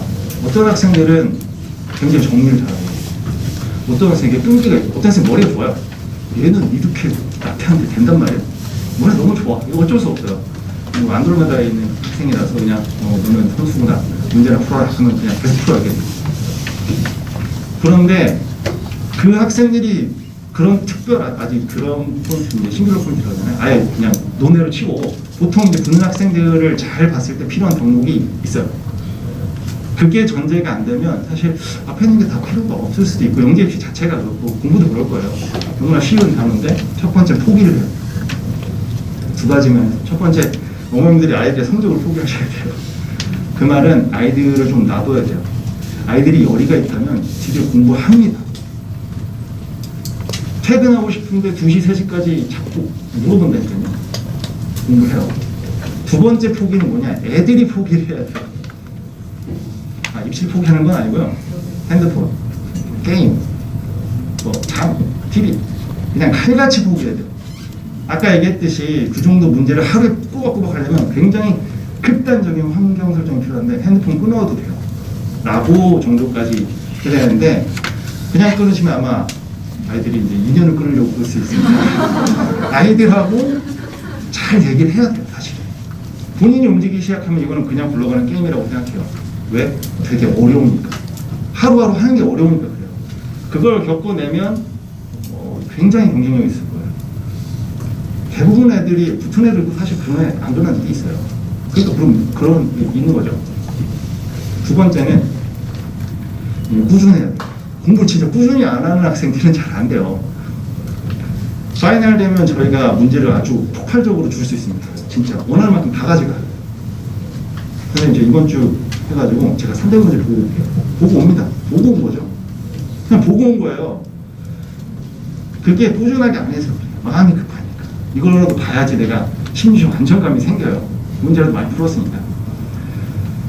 그러니까 그런 것들을 다 봤을 때 제가 아까 드린 말씀 맥락에서 보면 포기를 할 거는 깔끔하게 해주고 1년밖에 안 되니까 그 다음에 꾸준하게 자기가 해야 될 분야를 잘 하면 됩니다. 여기에서 이제 옆에서 도와줘야 되는데 이런 것들을 좀 자세하게 볼 수 있는 사람이 좀 필요하거든요. 어머니들이 집에서 열심히 보셔도 되는데 저희하고 보내주셔도 됩니다. 그래서 여기까지 이제 말씀을 조금 마무리를 하겠습니다. 그럼 이제 여기까지 최선호였고요. 이제 부원장님하고 강의자님 나오도록 말씀드리겠습니다. 감사합니다.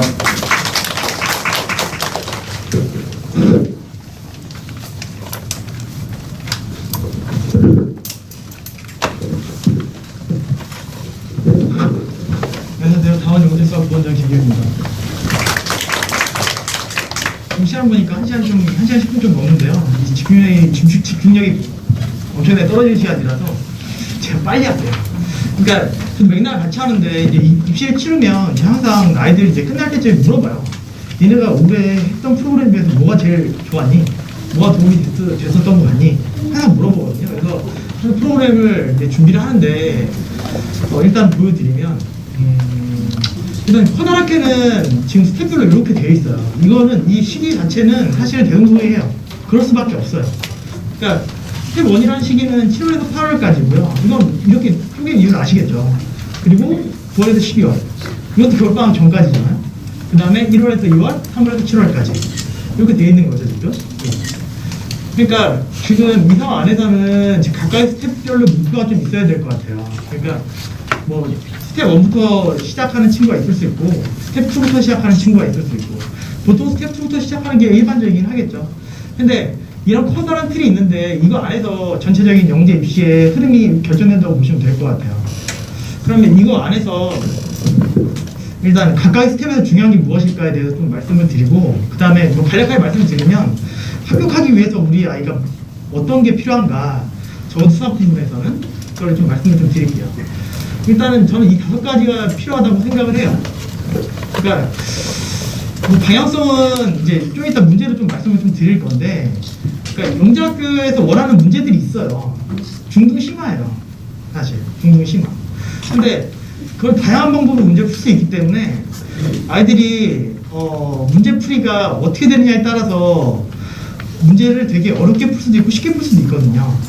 그래서 그 부분에 대해서 좀 말씀드리고요. 그리고 문제 해결 능력의 향상. 그러니까 이게 나오는 이론이 적다는 건 사실은 적은 소스 가지고 문제를 풀어내야 되는 거거든요. 그러니까 지문이 길어요. 근데 그걸 해석해서 식으로 만들어내야 돼요. 그래서 제가 이제 수업할 때 항상 하는 얘기 중에 하나가 여기 이론이 있냐? 이 더하기 빼기 곱하기잖아. 뭐 이런 거예요. 그러니까 이거 1차 방정식 문제야. 문제 이만한데 1차 방정식 문제예요. 그럼 애들 혹해요. 그러니까 1차 방정식이거든. 그러니까 그런 부분이 있어서 결국은 이걸 해석해내고 식으로 만들어가지고 풀어내는 거. 여기까지 돼야 되는 거죠. 그래서 문제 해결이. 그 다음에 단수풀이가 아니라 해석 능력 함양을 해야 된다. 그러니까 좀 더 어려워지면 이게 사실 선행이랑 영재고 문제가 좀 다른 게 경식 문제만 해도 되게 직설적이에요. 문제 자체가. 이거 풀어봐! 이렇게 노려오는 느낌이에요. 근데 영재고 같은 경우에는 숨겨놓고 이거 잘 읽어가지고 해석해서 한번 맞춰볼래? 뭐 이런 느낌이에요. 그러니까 그러다가 읽어내고 본질을 파악해서 식으로까지 써내야지 풀이까지 가능한 거죠. 이런 부분이 있는 거예요. 그래서 해석 능력이 되게 중요하다. 그러니까 앞에 최선호 선생님이 말씀해 주신 게 이런 거예요. 문제를 많이 풀어야지 그런 부분에서 빨리 캐치가 가능해요. 조건을 놓치지 않고. 그리고 또 중요한 건 뭐냐면 다양성. 그러니까 문제를 하나 보여드리면 나머지는 좀 이따 설명을 드리고요. 이거예요. 되게 쉬운 문제인데요. 이게 제가 일요일날 1티에 냈던 문제예요. 그러니까 세종 기출문제거든요. 그러니까 이걸 보면서 어떤 두 가지 부류의 애들이 있는데 첫 번째는 뭐냐면요. 원의 방정식으로 푸는 애들이 있어요. 그래서 지금 분노를 했는데 애들한테. 그리고 또 어떤 애들은 이 지금 정사각형이 있으니까 피타고라스 정리를 써가지고 원의 정의와 피타고라스 정리를 써서 푸는 애들이 있어요. 근데 거의 대부분 그렇게 풀어요. 이제 시험을 거의 봐야 될 시기이기 때문에 정상적인 아이들은 그렇게 풀어요. 왜냐면 원의 방정식은 중등 과정이 아니에요. 그리고 원의 방정식을 풀면 더 돌아가야 돼요. 풀리긴 풀려요. 근데 식을 계속 써야 되니까 많이 틀리거든요. 근데 피타고라스 정리랑 원의 정의만 이용하면 1분 안에 풀어요. 그러니까 이게 방향성이라고 말씀드리는 거예요. 이게 가장 최근에 한 거기 때문에 제가 다시 한번 확인하고. 그래서 자기가 선행을 해서 원이 나왔으니까 이렇게 풀어야 되겠다. 이게 아니라는 거예요. 제 말은. 그래서 중등심화라고 자꾸 말씀을 드리는 거예요. 그래서 문제를 당당히 공개하는 이유도 명확하잖아요. 이게 중등심화 안 해도 풀 수 있다. 이렇게 공개하는 거기 때문에 그래서 방학 때도 다르다는 거고. 그래서 적절한 문제를 아까 이제 최동 선생님이 말씀해 주셨는데 그걸 아무 문제라고 푸나요? 아 그건 아니죠. 적절한 문제를 풀어야죠. 제공해 줘야 되고 애들한테. 그리고 그거에 대해서 정확히 얘기해 줘야 되고. 제가 분노한 이유는 명확하잖아요. 영재고시험을 보는데 왜 한 번 더 생각해서 맞는 풀이에 대해서 고민하지 않았냐 이거거든요. 그러니까 이 정도 되면 해야죠. 그 정도. 근데 물론 원방을 푸는 애들도 다 맞았어요. 맞긴 했어요. 근데 이게 서술형으로 이제 변화하면서 느껴지는 건 명확하죠. 같은 문제를 풀었어도 이 풀이의 방향에 따라서 느낌이 완전 달라요. 그러니까 원방으로 푸네랑 중등심화로 푸네는 심지어 중등심화로 푸면 너무 깔끔해요. 문제가 그렇게 설계가 맞거든요. 그러니까 너무 다른 거죠. 서술형으로 보면. 그러니까 이 시기, 스텝 1 시기를 보면 이제 문제 유형을 파악하는 게 중요하고요. 그 다음에 기본 개념을 점검하는 거. 이 스텝 1에서 해야 될, 7월 8에서 해야 될 거는 이게 가장 중요하다고 생각이 좀 들어요. 그러니까 이거 학교별로 하는 건 전 아직은 의미 없다고 생각하거든요. 네. 어떤 학교를 쓸지도 명확하지 않고요, 솔직히.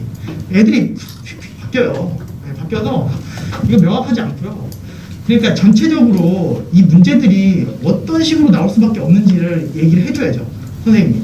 그러니까 제 예를 뭐 좀 이따 예를 들겠지만 1학년 1학기 단원이 되게 어려운 단원이에요. 자연스의 성질을 다루는 단원이거든요. 그 하나의 통으로 정수론이 들어있어요. 그러니까 얼마든지 어렵게 문제를 낼 수 있거든요. 이론 없이. 네. 그러니까 그런 부분들. 그러니까 예를 들면 이렇게 문제가 될 수 있다. 영적에서 이렇게 문제가 나왔다. 이런 걸 파악하는 거죠, 애들이. 그러니까 그걸 빨리 해내면 좀 더 유리할 수 있겠죠. 문제 특분도 많이 풀 수 있겠고. 그 기본 점검, 기본 개념은 점검을 해야 되겠죠. 네. 뭐 그래도 뭔가를 알아야 되니까. 그래서 이때는 이 시기에는 이제 저희 조기 개강반 시기인데 영재 이틀하고 선행 하루를 하는 반이 있고요. 그 다음에 영재만 3일 하는 반이 있고요. 이렇게 구성이 되어 있어요. 그래서 선행은 이제 상황에 따라서 아이들이 뭐 선행을 꽤 많이 나간 친구들은 아니면 무릎이랑 화울 때문에 뭐 시간이 없는 친구들은 영재 이틀만 수업을 들어도 큰 상관없을 것 같아요. 하여간 이 부분에서는 다양성을 잡는 게 제일 중요하다. 이 부분 좀 말씀드릴 수 있을 것 같아요. 이 시기에 빠르게 잡으면 좀 좋을 것 같다. 그리고 케모에 아까 이제 선생님께서 케모를 한 친구 안 한 친구 뭐 이렇게 말씀하셨는데 안 한 친구라고 하면 좀 더 빠르게 오는 게 맞지 않을까 이런 생각이 좀 들긴 해요. 그러니까 왜 그런 말씀을 드리냐면 지금 현재 케모도 안 하고 지금 영재 반에서 잘하는 친구가 있거든요. 잘하는 친구가 있는데 지금 요번에 대전 쓰고 실제로 성적도 잘 나와요. 근데 그 친구가 그러더라고요. 한 달만 더 공부했으면 서울도 쓸 수 있을 것 같은데 이런 얘기를 하더라고요. 그래서 결국은 이 시간을 얼마나 효율적으로 사용하느냐 이 부분이 중요할 수밖에 없다. 그 말씀 좀 드리고요. 그리고 이제 9월에서 12월은 아까는 이제 방향을 설정한다고 이제 어떤 문제가 나온다 이걸 갖다 공부하는 시기라고 한다면 9월에서 12월 같은 경우에 스텝 2 단계에서는 이론을 완성한다고 보시면 돼요. 그러니까 지금 하는 건 필수형을 정복하는 거죠. 그러니까 아까 어떤 식으로 문제가 나올 수밖에 없다를 우리가 제시를 했다면 이 다음부터는 그걸 연습을 해야죠. 그러니까 제가 대표적으로 들은 예 중에 그러니까 부정 방정식이라는 것들이 있어요. 그러니까 조건이 부족할 때 이제 방정식을 푸는 거. 근데 그것들이 영적에서 어떻게 나오는지 되게 다양하게 나오거든요. 그러면 단순하게 부정 방식을 수학 3할 했으니까 난 풀 수 있어.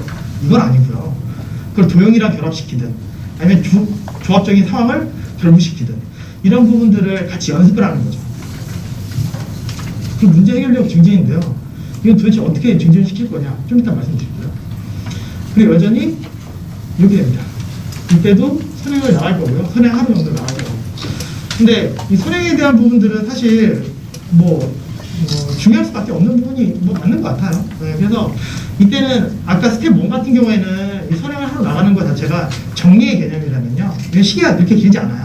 그래서 여기서 욕심을 내서 선행이라는 건 양과 시간을 들여야 되는 거예요. 일단 저희가 정성만 생각해봐도 예제 풀기, 유제 풀기, 연습 문제 풀잖아요. 그러면 이 개념을 익히려면 문제를 풀어야 되거든요. 선행이라는 게 짧은 기간에 될 수 있는 부분이 아니라고 생각해요. 저는 어느 정도 기간이 있어야지. 그래서 스텝 1에서는 7월, 8월에서는 일단 어떤 한 부분을 정리하거나 흐름을 보거나 이 정도의 선택이 맞는 것 같고요. 스텝 2 단계에서 그러니까 9월에서 12월 정도는 이때는 이제 한 과정을 끝내는 그런 느낌이 맞는 것 같아요. 근데 또 이렇게 생각하실 수 있잖아요. 아니 그러면 선행까지 하면 문제 많이 풀라고 해놓고서 심지어 아까 제가 원방 풀지 말라 저렇게 풀면 안 된다고 해놓고서 선행하라고 한 얘기잖아요 지금. 그러니까 무슨 말씀을 드리는 거냐면 그래서 문제를 많이 풀 수 있도록 저희가 프로그램을 준비하는 거죠 실제로. 그러니까 아이들이 스스로 많은 문제를 풀어요. 엄청난 정신력과 강인한 의지로 매일 15문제씩 풀어. 불가능해요. 불가능합니다. 그래서 이제 시스템이 필요한 거죠. 네. 자기주도라는 이름이 필요한데요. 예, 일단 이거를 제가 설명을 드리면 본인은 별로 안 좋아하세요. 중등심화 문제를 풀어? 뭐 이런 건데 제가 올해 아이들한테 다시 한번 물어봤을 때 가장 도움이 많이 됐다고 하는 과정이었어요. 이게 어떤 과정이냐면 중등심화 문제 100문제를 제가 딴 과정이라고 해서 1-1부터 풀어요. 중등 1-1이에요. 시험 보고요. 시험 떨어지면 다시 봐요. 제 딸을 봐요. 그리고 1-2를 봐요. 근데 이 문제들이 쉬운 문제들이 아니에요. 중등심화 문제에 반해서 어려운 문제들이에요. 네. 근데 이거 쭉 하면 3-2까지 끝나겠죠? 시험 보고 이제 딴이 아니라 딴으로 들어가요. 그러니까 아주 어려운 중등심화 문제들. 그러니까 그런 것들을 골라놓은 거예요. 그래서 이것들을 쭉 풀어서 완성을 하는 거죠. 그러면 1200문제 풀어서 알파? 왜냐면 제 딸까지 보면 제 딸은 15문제 추가되는 거거든요. 네. 그래서 일단 저의 방향성은 좀 명확한 부분이 있어요. 일단 자기 주도적으로 하는데 문제 많이 풀 거야. 많이 풀어야 된다. 그리고 거기에 가장 맞는 건 중등심화다. 이 얘기예요. 이게 되기 시작하면 이제 아이들이 스스로 문제 푸는 능력이 향상이 돼요. 자신감도 생기고. 그리고 영재고 모의고사나 이거 보면 중등심화예요. 그러니까 첫 수와 여기가 막 달리는데 일정한 성명으로 달리고 이런 문제가 항상 나와요. 좀 더 어렵게 나올 뿐이지. 네. 그러니까 이런 걸 풀면 이제 아이들이 자신감이 생기겠죠. 그리고 반강제적으로. 반강제적이죠. 이건 뭐 시스템이 있어야죠. 근데 대신 저희가 뭐 그래프나 이런 걸 붙여가지고 아이들이 얼마나 하는지 그 가시적으로 보여줘요. 아이들한테. 너희들은 지금 뭐 잘하고 있는 친구들은 뭐 되게 뭐 그래프가 높으니까 잘하고 있다는 게 보이고 안 하는 친구들은 뭐 혼나요. 그리고 이제 1-1에서 맨 앞에 이제 나와 있는 문제인데 이건 뭐 간단한 문제예요. 뭐 이걸 이용하는 건데 뭐 세종영재학교에서 나왔던 문제고요. 21학년도에 같은 아이디어가. 그러니까 이게 딴프 1-1의 처음 이제 세 번째 문제예요. 첫 번에. 그러니까 실제 나온다는 거예요. 이것도. 근데 이게 좀 어려운 문제였어요. 애들한테. 아이디어는 그런데. 근데 그 전에도 또 똑같이 나왔어요. 같은 표현이. 근데 이 부분은 있어요. 선생님, 저 K몰 했으니까 이런 표현들이 익숙해요. 근데 이게 서술형 문제인데요.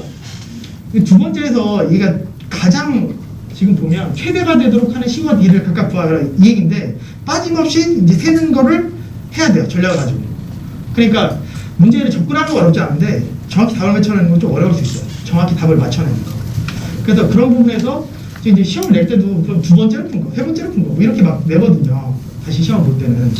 그러면 전략으로 확실히 수립하지 않은 친구들은 틀려요. 그래서 저런 거 하고요. 그 다음에 팔국지라고 이게 옛날에는 겨울방학 때 했었는데요.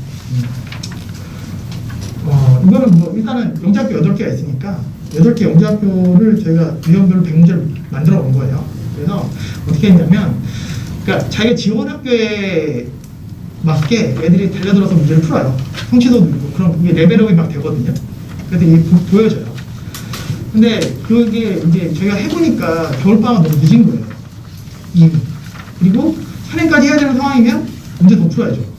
그래서 일단은 저희가 차례대로 광주, 광주형, 인천, 세종 이렇게 해서 300문제 각각 100문제씩이거든요. 풀리고요. 뭐 일단 200문제 풀리고요. 여기까지 오면 300. 그러니까 이것만 해도 지금 8문제예요. 그러니까 제가 말씀드리는 건 뭐냐면 충분히 좋은 문제를 많이 스스로 풀 수 있도록 시스템이 갖춰져 있어야 된다.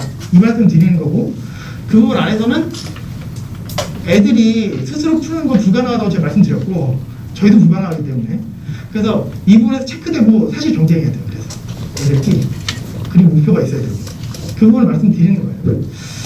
그리고 이거 MRP 간단히만 말씀드리고 넘어갈게요. 그러니까 이거는 그냥 자기가 스스로 틀린 거 풀고 자기가 채점하고 보는 거예요. 그리고 이제 그 다음에 오면 이제 스텝 3가 될 것 같은데요. 일단 1월에서 2월 이제 겨울 방학식이죠. 근데 이때는 다양한 실전 문제 좀 풀어야 되고요. 이제 유형을 익혔으니까 실전 문제 풀어야 되고 확실한 복습을 해야 돼요. 제가 이제 충격과 공포에 휩싸일 때가 있는데 왜냐하면 이제 이때쯤 되면 문제를 많이 했어요. 그래서 야, 이건 기출문제 또 다시 한번 학교가 있으면 한국어 자기가 지원을 하면 한국어를 지원을 하면 기출문제 한번 싹 다 풀어주잖아요. 그럼 풀어줄 때 선생님 이거 처음 본 것 같아요. 이거 안 했죠? 이렇게 물어봐요. 그럴 때마다 우라가 치미는데 그래서 제가 몇 페이지 몇 번 몇 쪽이야? 뭐 이렇게 얘기를 해요. 직접 찾아가지고. 근데 무슨 말씀을 드리는 거냐면 문제를 많이 하면 복습을 해야 돼요. 그래서 일단 저희가 가장 또 중요한 건 1패를 보기 때문에 1패를 보고 나면 뭐 그때 다시 다 모아서 책으로 만들어 줄 거예요. 그래서 그때 다시 복습을 하면 일단 기본 유형 정리는 다시 될 거고 그러면서 실전 문제 풀면서 폭발적으로 좀 성장할 수 있겠죠. 그리고 이때는 영재 3일을 해야 되는 게 맞아요. 과정 하나 끝냈기 때문에 이때부터는 겨울방학 저는 달려야죠. 네, 달려요. 그렇습니다. 그래서 이 정도 되면 사실 이 세 단계는 저는 완성됐다고 봐요. 네. 그 아이가 항상 말씀드리지만 아이가 따라오면 저희가 합격시켜 드릴게요. 제가 이렇게 극단적으로 말씀드리는 게 그만큼 열심히 저희 준비하고 있고 그 사업 안에서 같이 열심히 해줄 수 있으면 실제로 지금 공부하는 친구들도 실력이 많이 향상됐거든요. 네. 그리고 이거는 뭐 피드백인데요. 저희 뭐 일단 과제 성취도 ABC로 해서 나왔고요. 그러니까 과제 예습 복습 다 해왔다. A고요. 그 다음에 뭐 둘 중에 하나만 해왔다. B. 아무것도 안 했다. C. 사정이 있었다. E. 뭐 이렇게 나가요. 사정이 있었다. 근데 이 부분은 항상 말씀드리지만 이 중간 테스트라는 것 자체는 저는 되게 부정적인 사람이에요. 그러니까 아직 어리잖아요, 애들 자체가. 애들이 어려서 이게 되게 저도 이제 작년부터 시작했을 때 되게 강인한 친구가 있었어요. 와, 의지도 강하고 되게 열심히 해요. 그래서 되게 믿었었는데 어느 순간 트럼프에 빠지더니 애가 페인처럼 막 이러는 거예요. 그래서 야, 애들이라 역시 이렇구나. 그런 생각이 좀 한 번 다시 했는데 그러니까 이거는 별다른 건 아니고요. 어머니들이 딱 보시고 그냥 아이가 어느 정도 상태로 공부하고 있는지를 체크는 해주셔야 돼요. 근데 너무 스트레스는 주지 마시고. 네. 그리고 일단 피드백은 뭐 점수로 다 나갈 거라서 이 부분은 이제 수업이 끝나면 하루에 끝나면 어머니들한테 곧바로 카톡을 보내드려요. 그게 돼야 될 것 같고. 그러니까 이 관리 시스템은 사실은 다 관리 잘한다고 하죠. 학원마다 관리 못한다고 하는 학원이 어디 있어요. 근데 사실입니다. 근데 일단 이 부분을 위해서는 기본적으로는 어찌됐건 선생님이 관심과 애정이 좀 있어야 되고 그 부분에서 좋은 선생님들과 같이 해주는 게 가장 중요할 것 같아요. 그 마지막에 말씀드릴게요. 그 마지막 시기에 3월에서 7월 사이에는 이 약점을 보강해야 되는 단계가 오는 거죠. 그러니까 아까 김영덕 부원장님이 말씀해 주셨지만 모의고사를 어차피 볼 거 아니에요. 모의고사 보면 이제 자기가 어떤 부분에서 약한지가 나와요. 어떤 과목에서 약한지는 이미 파악이 됐겠지만 그래도 좀 더 어떤 문제에서 약한지 강한지가 다 나오기 때문에 그걸 이제 어떤 부분에서 보완해야 될지를 생각해 봐야 되고 그 다음에 정확한 위치 파악 이때부터 학교가 출렁이기 시작하죠. 그러니까 어머니들도 결정을 못 하시고 성적에 따라서 어떻게 해야 되냐 이제 궁금해 하시는 그런 단계예요. 그래서 이때는 약점을 보강해야 되겠고 그리고 정확하게 선생님들과 상의해서 진로를 결정하는 게 학교를 결정하는 게 올바르지 않을까 이런 생각이 좀 들긴 합니다. 이제 당연히 상의를 합니다. 그래서 이 부분은 뭐 합리적인 입시 지도라고 말씀을 좀 드렸는데 이런 것 같아요. 그러니까 제가 이제 하나만 약속을 드리면 다음 수학에 오시면 선생님들이 최대한 열심히 해주실 거고요. 아이들만 따라오면 뭐 100%는 아니겠지만 합격을 아이만 열심히 따라오면 99% 합격할 수 있도록 최대한 노력을 다하겠습니다. 그리고 거짓말하지 않고 항상 정직하게 상식적으로 그리고 지도하도록 하겠습니다. 자, 여기까지 하겠습니다. 고맙습니다.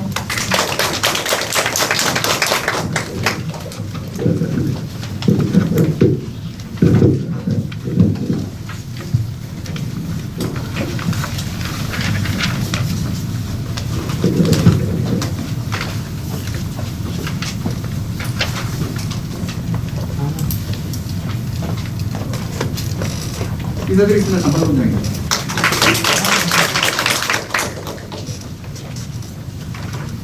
자, 우리 승인들한테 아마 좋은 얘기를 많이 들으셨을 것 같고요. 뭐 앞에 막 우리 김영덕 원장님이 그 숫자 막 보여드리는데 잘 눈에 안 들어오시죠? 그냥 간단히 말씀드리면 경쟁률 걱정하지 마세요. 5,000명 서류 냈지만 실제로 3학년은 3,500명 정도밖에 되지 않습니다. 그래서 실질 경쟁률 그 서울 뭐 722명이니까 굉장히 두려우시잖아요. 3학년, 2학년이 한 400명 돼요.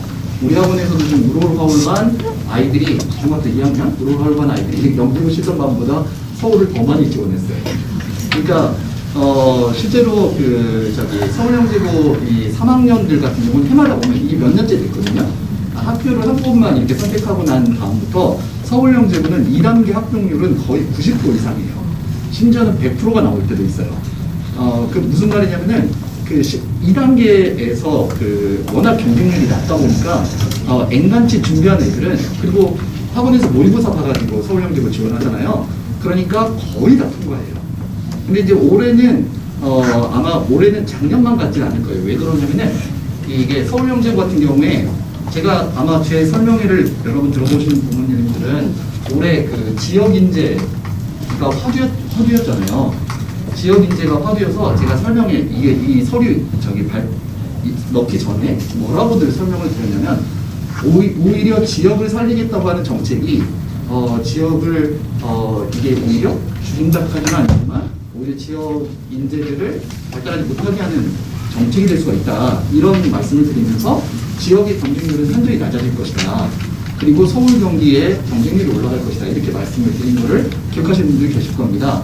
제가 그런 말씀을 드린 이유는 뭐냐면 실제로 서울 경기 지역 아이들이 영재고 준비하는 그 수험생 중에 70%가 서울 경기 지역 아이들이에요. 그런데 그 지역이 그러니까 당연히 합격생들의 70%가 서울 경기에서 나올 수밖에 없죠. 근데 그 결과를 가지고 지역 아이들이 영재고를 합격을 많이 못하니까 지역 애들을 뽑아주자 이래버리면 서울 경기 아이들이 지역으로 내려가겠어요? 안 내려가죠. 그러니까 오히려 서울 경기 지역이 오히려 경쟁률이 올라가고 그 밖에 학교들 경쟁률이 낮아질 수밖에 없다. 그래서 지역 인재 고민하시는 부분이 제가 간담회 때 우리 부모님들한테도 뭐라고 말씀드렸냐면 다른 학원들에서는 막 대전 대구 많이 쓰니까 못 쓴다 그러면서 예술사람은 이렇게 얘기들을 했다고 하더라고요. 근데 제가 부모님들한테 뭐라고 그랬냐면 올해는 대전이나 대구나 이런 데가 두 가지 요소가 이 지역 인재가 확대가 되면 아무래도 뽑는 인원이 좀 줄어드는 효과는 분명히 있다. 그럼에도 불구하고 이 서울 경기 지역의 경쟁률이 올라갈 거기 때문에 작년에 합격할 정도의 아이들이면 지역을 써도 된다.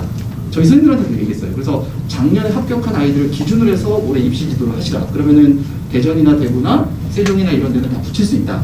이렇게 해서 입시 지도를 올해 저희들이 이 서류 상담들을 좀 했습니다. 그래서 이 지역 인재 같은 경우 이제 부모님들이 고민을 하시는데 올해 약간의 영향은 있겠으나 전반적으로 큰 영향은 없다. 그래서 예전에 학원에서 지도하는 방식대로 지도를 해도 올해 충분히 합격이 가능하다라는 점들을 좀 말씀을 드리고요. 그래서 이게 이제 연결된 거라 경쟁률은 그냥 간단히 생각하시면 서울하고 경기는 한 2.5대 1 정도 된다고 보시면 되고요. 서울하고 경기는 실질 경쟁률이 그냥 2.5대 1이다 이렇게 보시면 됩니다. 그러니까 3명 중에 한두 명 이상은 그러니까 이렇게 학원을 꾸준히 다녀가지고 내 옆에 친구가 영재고 시험을 보는 거잖아요. 그러면 셋 중에 한 둘은 붙고 하나는 떨어진다. 이렇게 생각을 하시면 거의 틀림이 없고요. 근데 이제 문제는 서울 경기를 시험 칠 능력이 되죠. 이해가 되시죠? 저희들이 지도를 할 때 서울 경기를 봐라라고 말을 한 아이들. 그래서 보지 마세요. 그런데 보면 조금 어려울 거고요. 그리고 대전이나 대구 이런 데는 실질적으로 한 3대 1 정도의 경쟁률을 간다고 보시면 되고요. 한국이 올해 경쟁률이 조금 올라갔어요. 왜냐면 대구를 지원하는 애들이 항구를 지원을 해버린 거예요. 지역 문제를 선발 안 한다고 해서. 근데 이게 내년에는 학습 효과가 있기 때문에 달라지겠죠, 그죠? 그리고 이제 이 부분이 있어서 그리고 나머지 세종이나 항구 이런 데가 4대 1에서 아마 5대 1까지도 갈 거예요. 실질 경쟁률. 왜 그러냐면 이 학교들이 실질 경쟁률이 올라가는 이유는 문제 난이도가 그렇게 높지가 않아요. 이해가 되시죠? 그러니까 서울이나 경기 같은 경우, 대전 같은 경우는 어설픈 애들이 문제를 못 풀어요. 그러니까 실질 경쟁률이라는 게 잘하는 아이들, 그러니까 학원에서 모의고사 보고 이런 아이들끼리의 경쟁인 거예요. 그런데 여기는 그렇지 않아요. 문제 난이도도 그렇게 높지 않아서 애들이 왠가지 풀 수 있거든요. 그래서 실질 경쟁률이 올라가게 되죠. 네, 그런 특징이 있어서 사실은 저희들이 이렇게 조기 기간반을 열심히 오픈을 하고 이렇게 하는 게 아이들이 실력을 점점 키워가지고 서울, 경기, 대전 정도에 지원을 하게 하면 오히려 합격률이 올라갈 수가 있어요. 네, 그런 부분들 때문에 그렇다고 보시면 되고요. 지역인재 우선 선발 같은 경우는 큰 영향 없으니까 걱정하지 마시라 이런 생각을 드리고요. 이런 부분에서 입시를 아주 잘하는 사람들이 지도를 해야 된다. 어설프게 그 입시를 못 읽어내면 이게 그 아이들을 지도를 잘할 수가 없어요. 그러면 내년에도 똑같이 진행될 것 같죠? 내년에 또 바뀝니다. 왜 바뀌는지 아세요? 아이를 뽑아봤잖아요. 해봤죠? 세 번째가 서술형 확대라고 했잖아요. 서술형 안 내고 싶어서 영재학 교수님들이 안 내는 게 아니에요. 대전이나 예술이 세종이나 이런 데가 처음에 서술형 냈다니까요. 다 빵점이에요. 연결이 안 되잖아요. 그래서 지금의 문제 형태를 갖게 된 거예요. 근데 서술형 확대하래. 사실 선생님들은 미치는 거예요. 자, 올해 이렇게 하잖아요. 내년에 두고 보세요. 연결이 안 된다니까. 그럼 선생님들은 어떻게 하겠어요? 변형을 시킬 수밖에 없죠. 이해가 되시죠? 그러니까 올해 이렇다고 해서 또 내년에 그대로 적용된다 이렇게 하면 그러면서 막 학원들에서 설명하면 곤란하다고요. 그래서 내년도를 예측을 하고 아이들의 성적을 분석하고 입시를 잘 지도를 하는 게 굉장히 중요하다. 그래서 서술형이 증가한다. 아니 뭘 알아야 쓰죠. 이런 것도 굉장히 중요하고 영재학교 서술이라는 게 아까 우리 김영재 본장 말했지만 개소리와 창의적인 스토리는 달라요. 말도 안 되는 소리를 써놓고 자기 정답이라고 하면 곤란한 거거든요. 근데 애들 생각에 자기가 말이 돼. 이게 서울영재고나 이런 아이들이 가장 큰 단점이 뭐냐면 애들이 머리가 좋잖아요. 틀린 말도 너무 논리 정해놔. 본인이 맞았다고 확신을 해. 얘들이 좀 그런 경향이 좀 있습니다. 근데 자기는 논리적으로 썼다는 거예요. 근데 사실은 이게 중학교 입학고사잖아요. 제가 아이들한테 항상 강조하는 말이 있어요. 너희들의 최종 학력이 뭐냐? 우리 아이들의 최종 학력은 뭘까요? 초졸입니다. 그러니까 영재학교 시험은 어떤 아이들이 보는 거냐?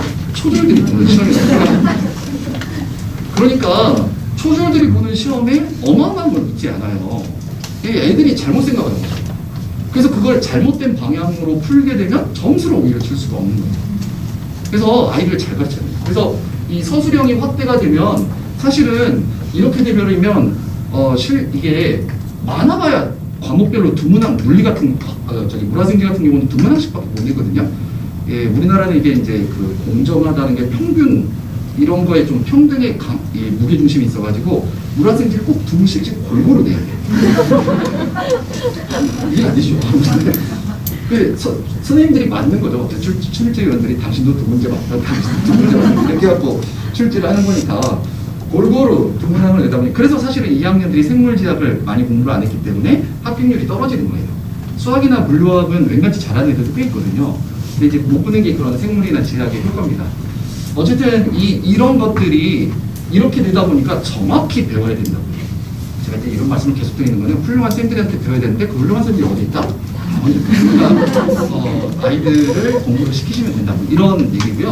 경쟁률 말씀드리는 거는 아이들 그렇게 영재학교 입시가 불가능하거나 그렇지 않으니까 애들을 잘 상의하셔가지고 이렇게 하면 예년보다 영재고 들어가기가 훨씬 쉬워졌고요. 뭐 의대는 조금 그 예년에 비해서 막 그 눈치도 봐야 되고 좀 힘들어진 건 사실인 것 같아요. 그런데 일단은 그 영재학교를 가게 되면 적어도 카이스트 이상은 아이들이 그 안전하게 갈 수가 있으니까 훨씬 유리한 프로그램인 건 맞습니다. 그래서 아이들이 중학교 때 좀 열심히 공부하면 되고요. 학습이라는 건 초기에 잘 투자를 할수록 뒤에 좀 쉬워지는 경향이 있어요. 올해 코로나 때문에 더 심각한 것 같아요. 아이들 코로나 때문에 못 알아듣는 애들은 계속 못 알아듣는 거예요. 왜냐면 그 학습 교수 동리도 고등학교 때 왜 한 과목 안 하면 나중에 대학교 올라가서도 도대체 이해가 안 되잖아요. 대학교 때 배움에도 불구하고. 그래서 아이들이 그 시기에 배워야 될 걸 배우는 건 너무너무 중요한데 사실 이번 코로나가 굉장히 큰 영향을 주게 될 겁니다. 우리 아이들 학습에 있어서 그래서 그런 것들에 대한 대비들을 좀 해야 된다라고 하는 거고요. 그 다음에 이제 아마 프로그램 굉장히 헷갈리실 거예요. 아마 이런 프로그램도 있고 저런 프로그램도 있고 우리 아이들 어떻게 맞춰야 돼 이렇게 생각들을 하시는데 쉽게 말씀드리자면 첫 번째 과학은요 두 가지입니다. 그냥 물홀화울 하는 아이들 물홀화울 준비하는 아이들 그 준비 안 하는 학생들 이렇게 생각을 하시면 돼요. 그래서 물홀화울 안 하는 학생들 같은 경우를 우리가 7월 개강반에 편성을 하는데 물홀화울 안 하는 학생들 같은 경우는 아무래도 이제 아이들을 부모님들이 잘 달래갖고 영접 입시를 준비를 해야 되잖아요. 그러니까 7월부터 기말고사 끝나자마자 밤 12시까지 이러면 애들이 이래버리면 곤란하니까 일단은 주 2회를 합니다. 아이들을 설득하시기 위해서 주 이틀이에요. 2회. 그래서 일단은 물화 생지 이게 이제 정규반이고요. 정규반 6시부터 물화 생지가 나갑니다. 물화 생지가 나가고 그 다음에 그 방학을 하면 마지막 주에 방학을 하잖아요. 그 앞타임에 생지를 붙여줄 거예요. 그래서 정규반을 듣는 아이들 같은 경우는 이제 방학을 하면 이틀 정도 이렇게 생지까지 해가지고 과학을 이틀 정도만 하다가 이제 나중에 물홀화울 끝나고 오는 아이들하고 다시 이제 방편성을 쫙 해가지고 3일로 가게 된다. 이렇게 생각을 하시면 그냥 아주 쉽게 프로그램들을 이해하실 수가 있게 되고요. 그런 게 좀 애들 중에는 또 이런 애들도 있잖아요. 이틀도 너무 많아. 힘들어요. 그래서 주말 이제 특강들을 그러면 슬쩍 특강 하나 집어넣어서 야, 그래도 어차피 생지는 해야 되지 않겠니? 그러면서 이제 주말에 생지 같은 거를 특강을 들으면 아이들이 선생님들하고 호흡을 맞추다 보면 선생님들이 또 수업도 재밌게 하고 원래 영재학교 수업 내용이 재밌는 내용들이 많아요. 신기한 내용, 과학. 수학은 막 문제풀이 하는 거 즐거운, 문제풀이가 즐거운 수학 팀들이 좀 있긴 한데 대부분의 학생들은 좀 그렇지 않은 경우가 있잖아요. 그래서 과학 같은 경우는 워낙 신기한 주제들이 많아서 애들이 재밌게 공부들을 합니다. 그래서 그렇게 프로그램들이 다양한 거예요. 가장 좋기는 사실은 좀 상촌 아이들은 물홀화울을 하면서 공부를 하는 게 좋죠. 그래서 물홀화울 한 학생들 같은 경우는 근데 물홀화울도 둘 중에 하나만 하는 학생들도 있고 그러잖아요. 그래서 그런 학생들은 특강을 듣다가 물홀하고 화학은 특강 같은 걸 듣다가 나중에 이제 8월 말에 개강하는 반에 들어오시면 되는 거고 아니면 그냥 물홀이나 화울 둘 다 안 하는 학생들은 7월 개강반에 들어오시면 되는 거고요. 그 다음에 좀 우리 아이 동기 유발을 좀 해야겠다 그러면 옆방 때 특강이나 이런 것들을 통해서 좀 보충을 하시고 8월에 개강을 하는 반에 들어오시면 됩니다. 그래서 그런 프로그램들로 갖춰져 있다라고 생각하시면 좋겠고요.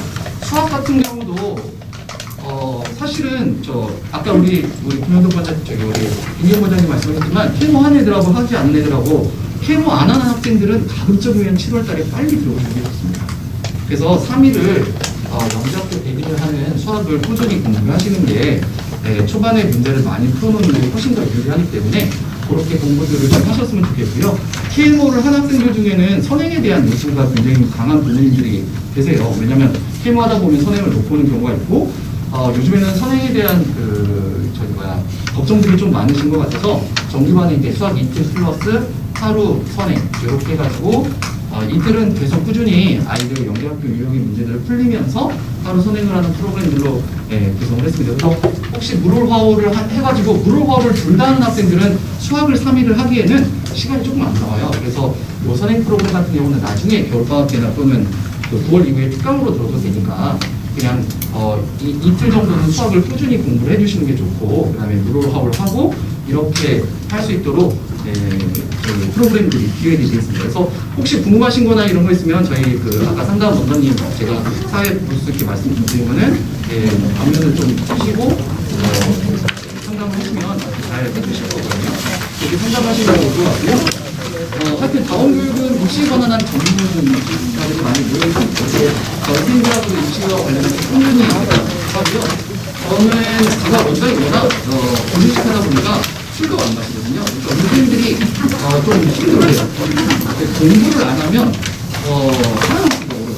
그래서 선생님들이 공부하는 분위기들 하지만 선생님들이 필요할 아이들 좋은 지도를 하니까요. 이거 맡겨주시면 좋은 결과 보답을 해드리도록 하겠습니다. 감사합니다.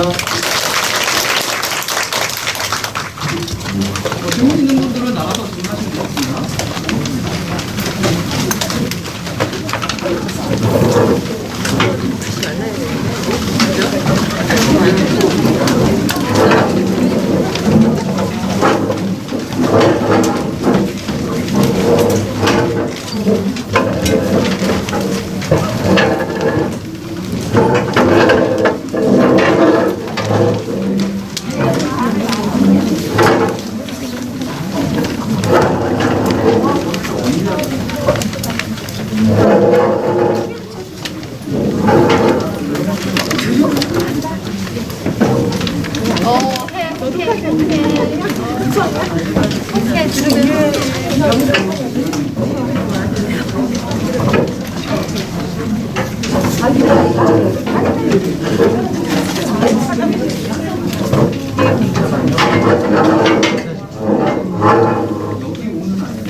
차 이